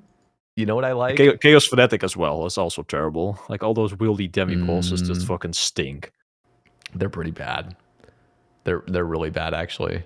And the three, well, Vedion and Calvarion are just ADHD man mode, just nonstop moving around these shadows. It's just so obnoxious. I found those pretty fun, at least for the 20 KC I had to do. I was like, yeah, this is actually, I'm feeling like I'm playing the game. But Spindle, I was just trying to not fall asleep and not getting like hit by the webs when I woke up for my micro sleep. that shit was ass. Spindle and what's the other one? RTO? Yeah, that one was also not great. RTO's not bad. I felt it was not bad, but I feel like the area is a bit too small where he just like, I don't know, you try to freeze him, but he's already up on your ass. He's already like there and you're missing ticks, like trying to run away. It's like, I feel like if the area was a bit bigger, it would be a bit nicer, but it was decent at the end, I guess. But yeah, Spindle, I was not a fan. I felt like I started, well, one of the cool things I noticed with a lot of fights in this game is like, I start recognizing patterns that aren't very much recognizable until you've done hundreds and hundreds or maybe thousands of kills.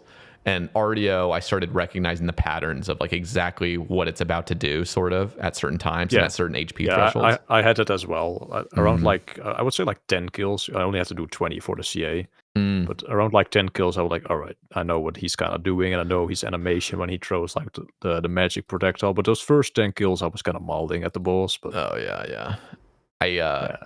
I like even Vardorvis, I've started recognizing patterns that I just didn't recognize 1,000 kills ago of like, like it'll always do these things, but it's always different if like you've already passed a certain HP threshold.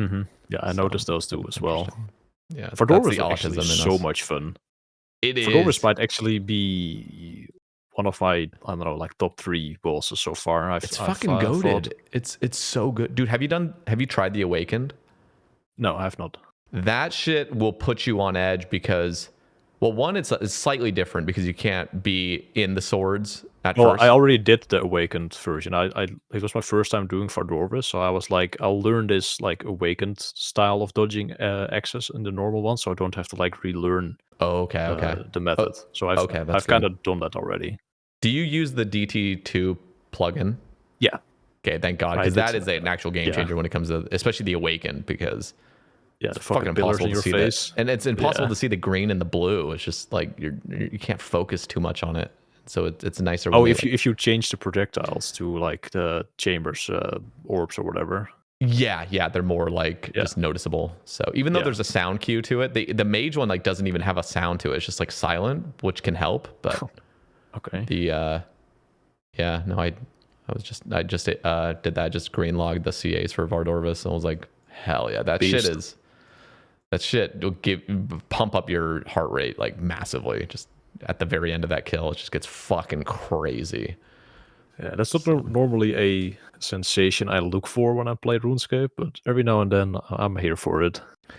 Yeah, I think same with some certain perfection CAs. When I was doing like the Insanity CA at TOA, where you can't be hit by wardens. Oh yeah. That, I mean, we failed the last attempt before I hit 1k KC though, because my partner virtually made a mistake, but I completed it. But that shit also got the blood pumping. It was pretty good. Yeah. I'm kind of with you. It's like very sparingly I enjoy it, but normal not like all the Vardorvis, time.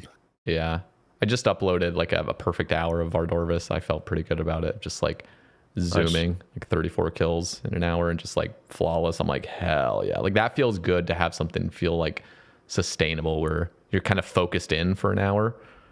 Just a really fun grind. But yeah, I'm with you with Vardorvis. Really, really clean fight. That was brilliantly designed. And it's so different than any other fight. Yeah.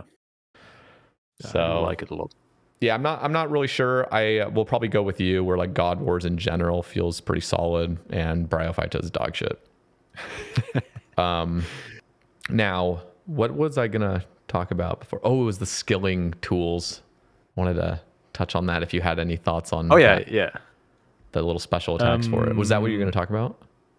Yeah, sort of. Well, it kind of ties in with like the what updates do you want to see in 2026 question. So overall, topic. yeah.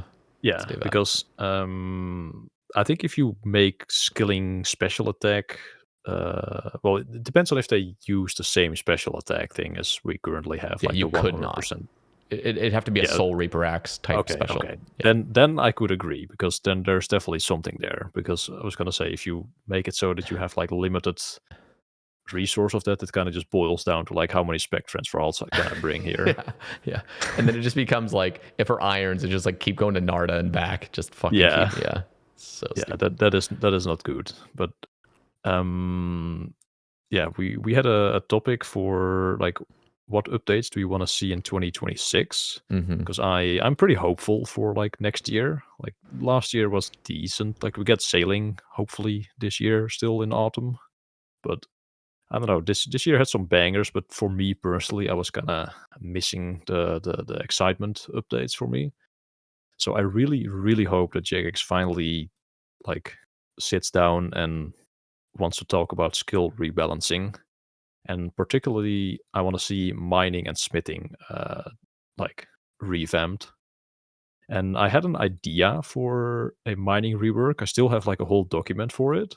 I have not made a video on it. I still want to do that, but what I basically want to do is make it so that mining in the overworld is like viable again for resources, and that it's actually good XP and it feels like snappy. Like you can still tick manip, but I would introduce like another item, or it could be a different. Well, I don't really like introducing another tool like to replace pickaxes. I would rather have like a tool that complements like pickaxes, maybe like an offhand or something.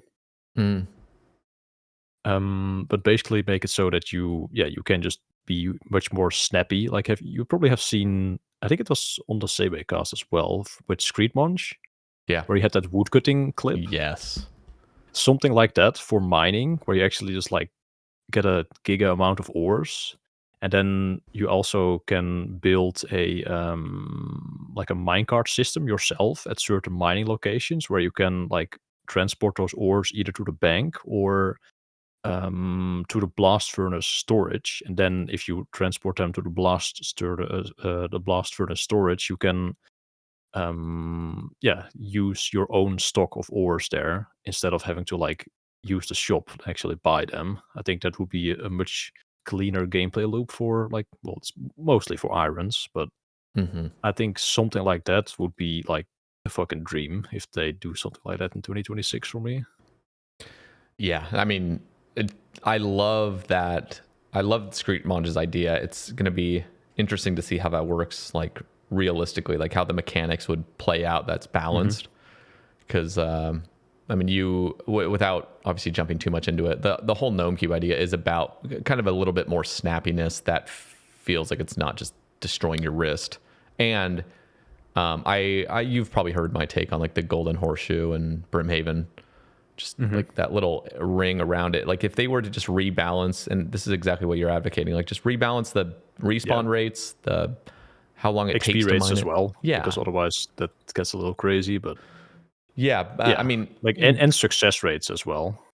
Totally. I mean, honestly, if gold was just even slightly worse than granite with success rates, it's still a 65 XP thing, which pretty much balances out to that. But like if you were to just be able to continuously 3-tick with just a few fails, obviously like granite, gold ore in that little area, and then have a little bank chest or have some dude that's going to note it for you or transfer it like a little mine cart, like you said.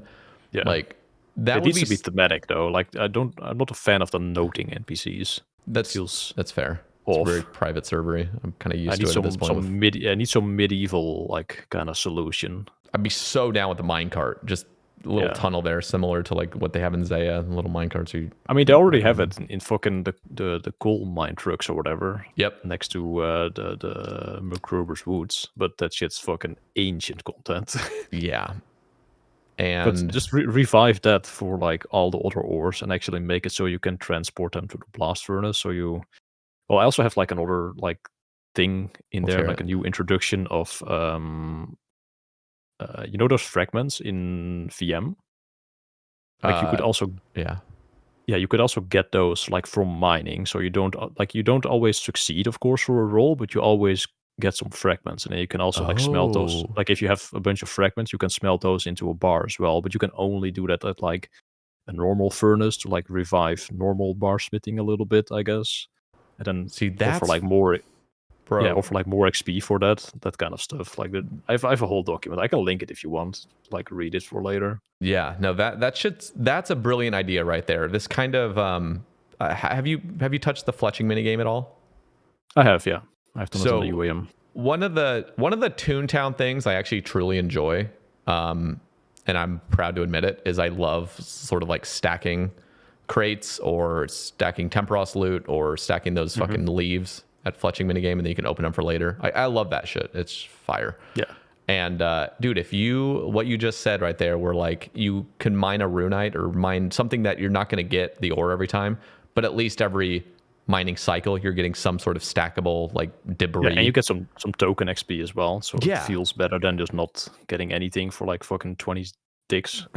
dude, if it was like some sort of stackable debris, like mining debris that you get that you eventually clean off, either at wherever Motherlode Mine has a separate area where you just clean it. I mean, I had a separate thing as well. I think it was for ores, to break the ores down into those fragments. The idea was that there was like this machine in like the Dwarven area, because like those guys make machines and stuff, where you like on those like IRL like mining sites, you have like these huge cranes with less like conveyor belts and stuff, and they crush like the ores down to like smaller pieces. Like what if the dwarves had like one of those things invented, and you could like operate the crane to like drop all your mined ores in there, and then get those like untradeable fragments like out of it to smith into bars for more XP. Elemental Workshop Part 3. Actually, don't they already have that in RS3? Probably already is. They probably have that, yeah. But something like that where you just have like, it's also still mining. Like mining uses machines as well instead of just pickaxes. So I think that would be cool. I you know that the little area where you're making that mined helmet or mine shield or whatever. In that area, that is actually such a cool concept. If it was more like modernized, and so you're not having to like sit there and not be able to move while the things. It's a bit sticky, but like pulling those levers cool. And that kind of stuff. That feels so old school as well. It does. Like, it does. I'm a fan of that, dude. Yeah. But yeah, that was the idea I had for mining, and I would love to like see something of this magnitude implemented at some point. I need to interrupt and just talk. You're talking about conveyors, and you're talking about like new skill updates, and you've even mentioned how shit cooking is, dude. I had an idea where you'd basically have a blast furnace for cooking. So you're dumping a bunch of flour and water into a huge fucking vat that eventually can make bulk pies on a conveyor belt, or bulk pizzas on a conveyor belt, or bulk whatever the fuck. You'd just probably start out with bread or whatever. But it's just this whole thing of like pimping out this machinery, which probably takes, I don't know, construction or smithing or something, or just payments in general. And you're pimping out this area where you're mass producing new pies and new baked goods, basically, which I just think would be fucking cool. Like imagine just collecting a shit ton of tomatoes and just dumping them into this huge vat. It just makes your pizza sauce for you, and you're just mass producing these people. And then like you send them off, because like you're probably not going to eat all these, so you can just send them off in shipments and like make a fuck ton of GP from it or something. Oh yeah. Because that's also something I feel like in this document I sent, there's also some smithing stuff. I haven't really finished that because I didn't really know what to do with smithing, because it's more complicated than mining. But like it feels like smithing should be like a skill that makes you money, right? Yeah. because you're like it's a profession. Like it's hard to like be a blacksmith in the middle age like times. Totally. So you would think like your character can make a lot of money in this world from like selling the things you made to like shops and stuff, like sword shops. What if there was like I don't really want to make it a mini game, but I feel like the smithing gameplay loop kind of ends after you make like a lot of armors and weapons. There's not really a thing to do with them other than like elk them or sell them on a GE basically. Because like wearing or making armor for you to wear is kind of like a meme. Like nobody really does that. So I feel like there should be some similar to what you're saying with the cooking thing. Like you can just ship them off and just get a bunch of coins in return for it. Yeah, so maybe even similar to like what they did with Lovakite, where you package up these sets. Oh yeah. That feels more complete, even though it's like a kind of a fever dream method on Zaya that I don't know, Mod Reach probably cooked up. Yeah, I mean, the Lovakite had a cool theory behind it somewhat, but it's like, bro, just mining that Lovakite is fucking ass. Yeah, the arbors look weird. Stupid. They don't look like classic medieval arbor sets. Yeah, I love hearing stuff about that. The thing I'm slightly against, I feel like whenever I hear it brought up, is radical views on the smithing rework that people want. Mm-hmm. And I'm talking I'm okay with a smithing rework to some degree, but when I hear the radical... mean like dropping rune to like 40 and shit? Yeah, like Jesus fucking... Dude, you're at 40 off Tutorial Island in 2 minutes then. Like you're making rune... Like... So I do like some sort of thematics, and this actually starts... As soon as I start actually thinking about how I would want to see a smithing rework, it starts leaking into other skills.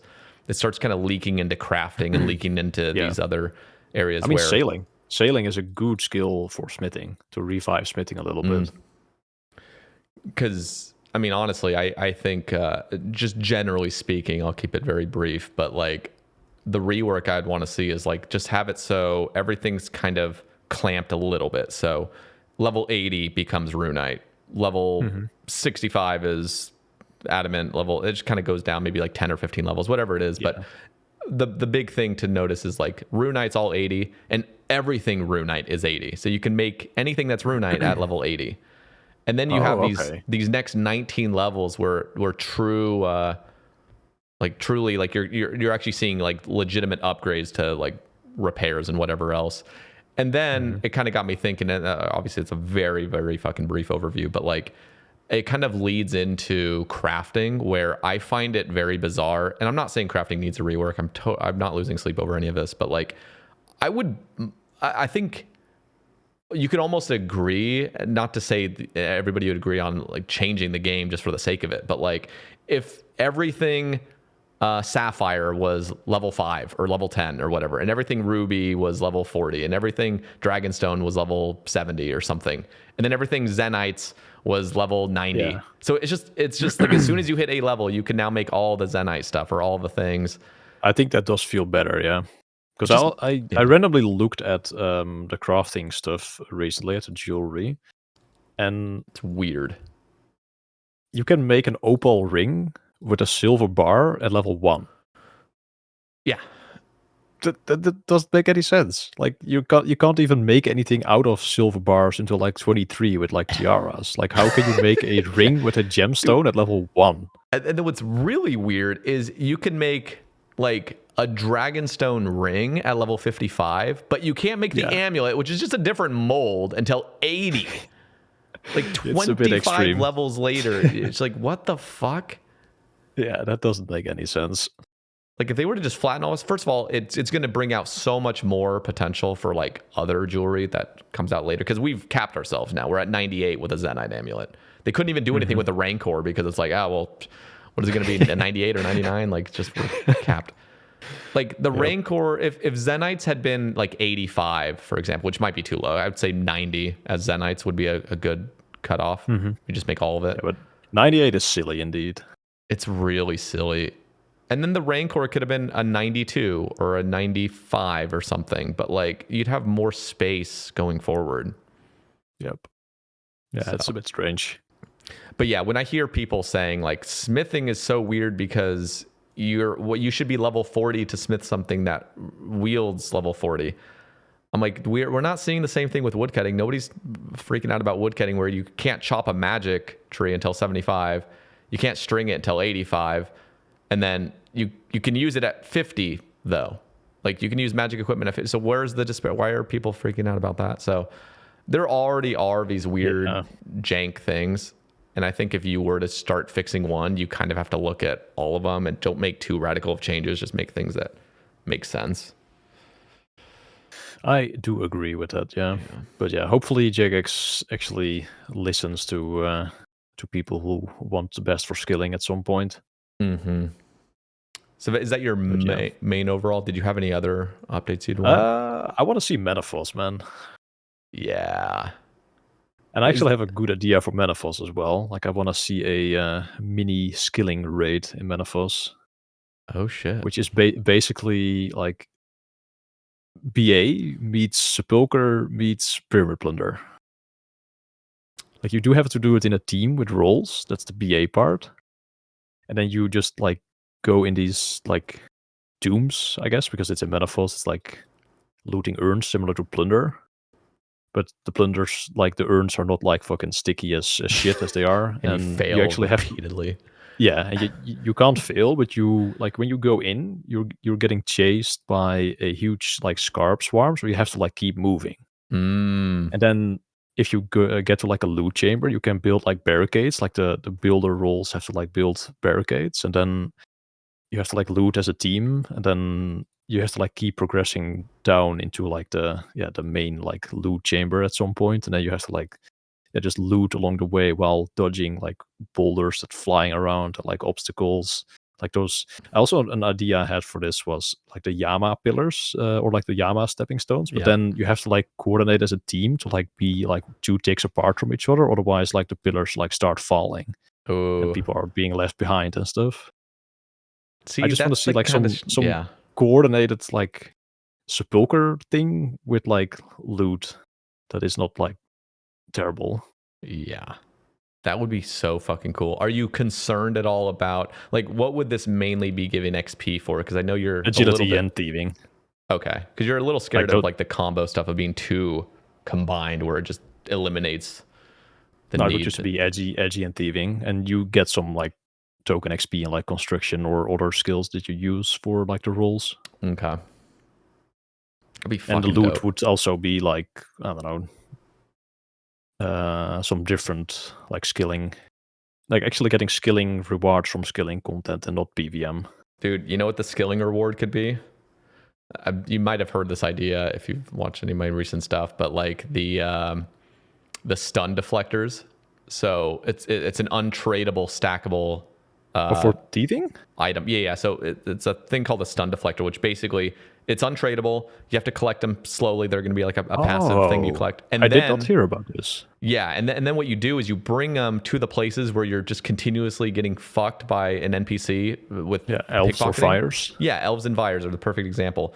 And you bring these stun deflectors, which ultimately every time you're about to fail, it just insta procs it, and it just prevents you from getting. So over time.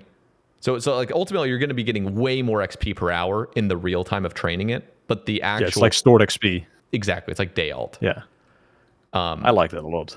And that would mean that those mini games that are fucking fun don't need to be crazy with the XP because you're getting these sort of passive That's a things. very good idea. And then it's not competing with like metas necessarily. It's just giving you different opportunities to. And then thieving actually becomes enjoyable once you've collected a bunch of these untradeable things.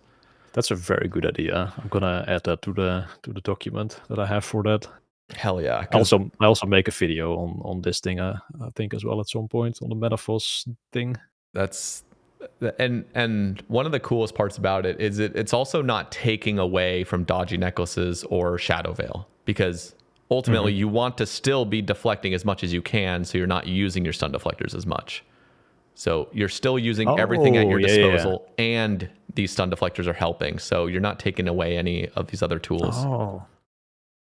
Yeah, so I like that, man. It's just a solid thing, and it makes it so whatever minigame it comes from doesn't need to be crazy with the XP, because you're getting genuinely valuable stuff that's going to help you later.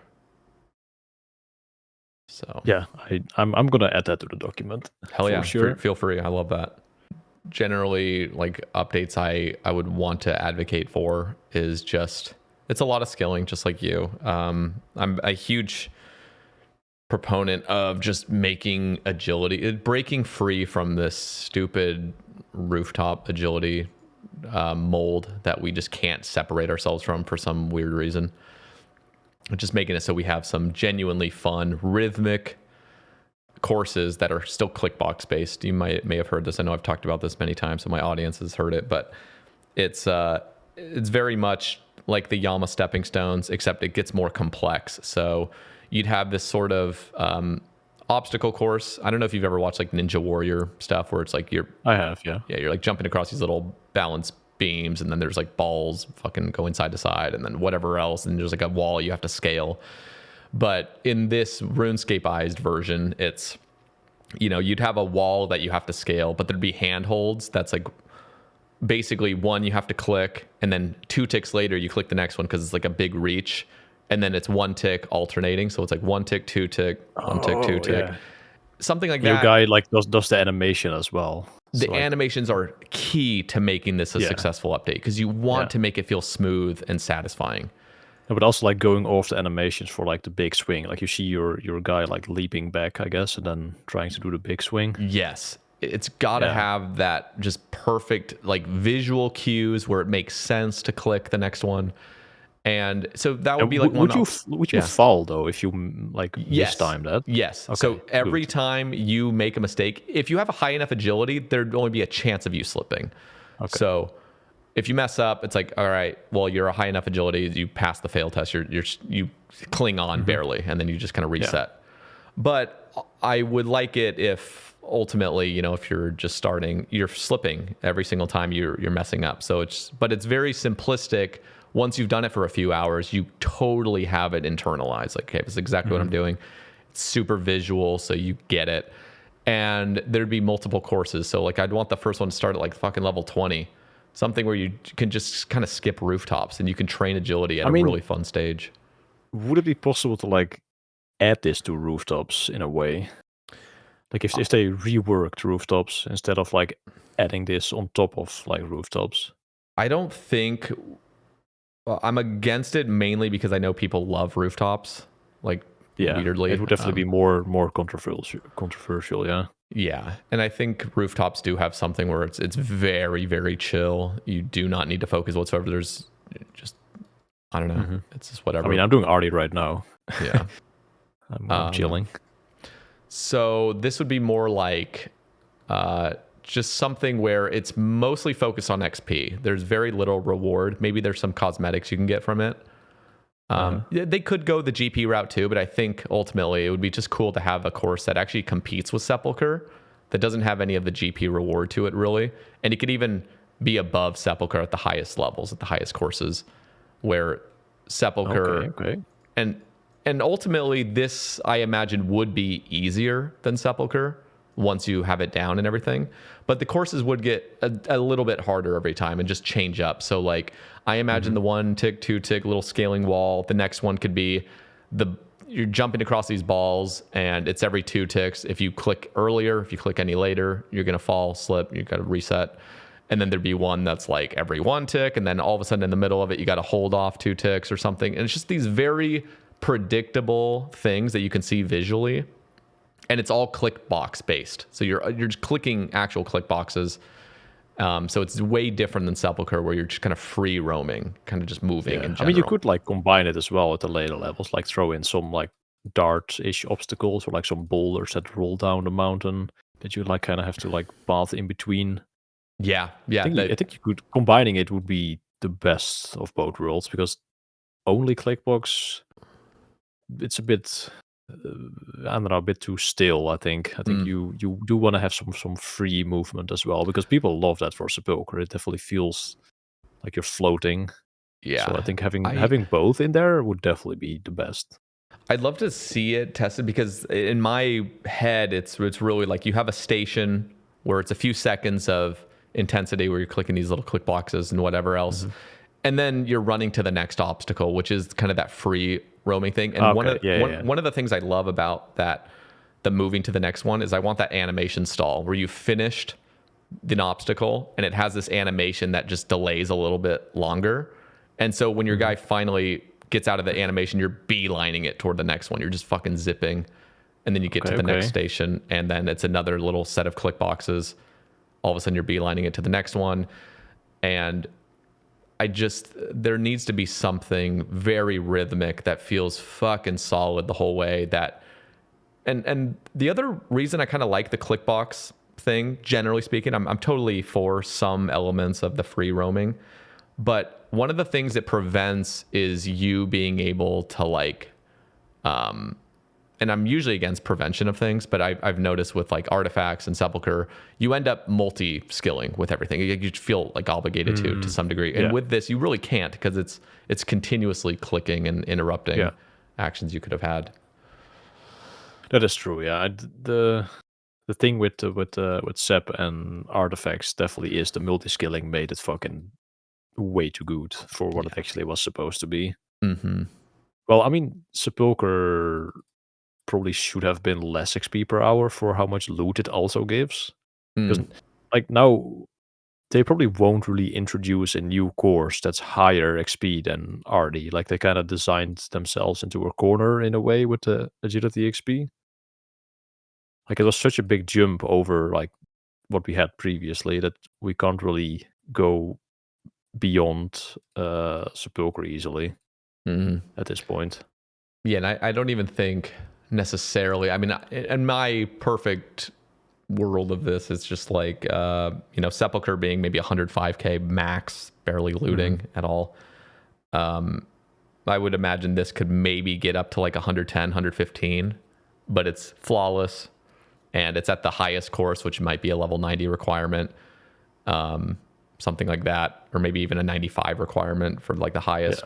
And it's not giving you rewards other than maybe like some cool cosmetics for like flawlessly doing it several times in a row or something like that.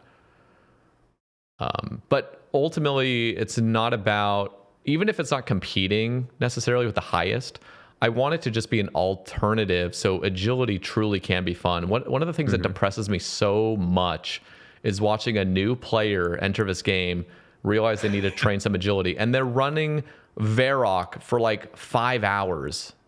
Yeah, it's really bad. It's just like, dude, this never changes. And there's a Reddit post made where I did cover it. I kind of made it clickbaity where it makes it look like I'm wanting agility to be buffed or something. I've seen that video, yeah. But it's like the guy is just saying like, yeah, you get a fucking 1 2/40th of a cosmetic outfit every several laps. It's just like, this is the least interesting thing you could be doing right now. It is pretty bad. I mean, like the early rooftops are just all so bad, man. They have like, so well, I think they changed some of the like fail points in the courses, but some of them actually just had fail points one off, like where you actually finish the course. Yeah, that was Canopus. It's so bad. They got rid of that. The XP an hour is also just so like abysmal. It's like fucking less than 20k an hour or something. Like even when you do it tick perfect, that shit's like 20k an hour, but you're gonna fail a bunch, so you're gonna get like 10. And it's fucking insane. And that is the worst look for a new player that's like doing it. And it depresses me. It depresses and everybody also gets like trapped in the graceful like noob trap.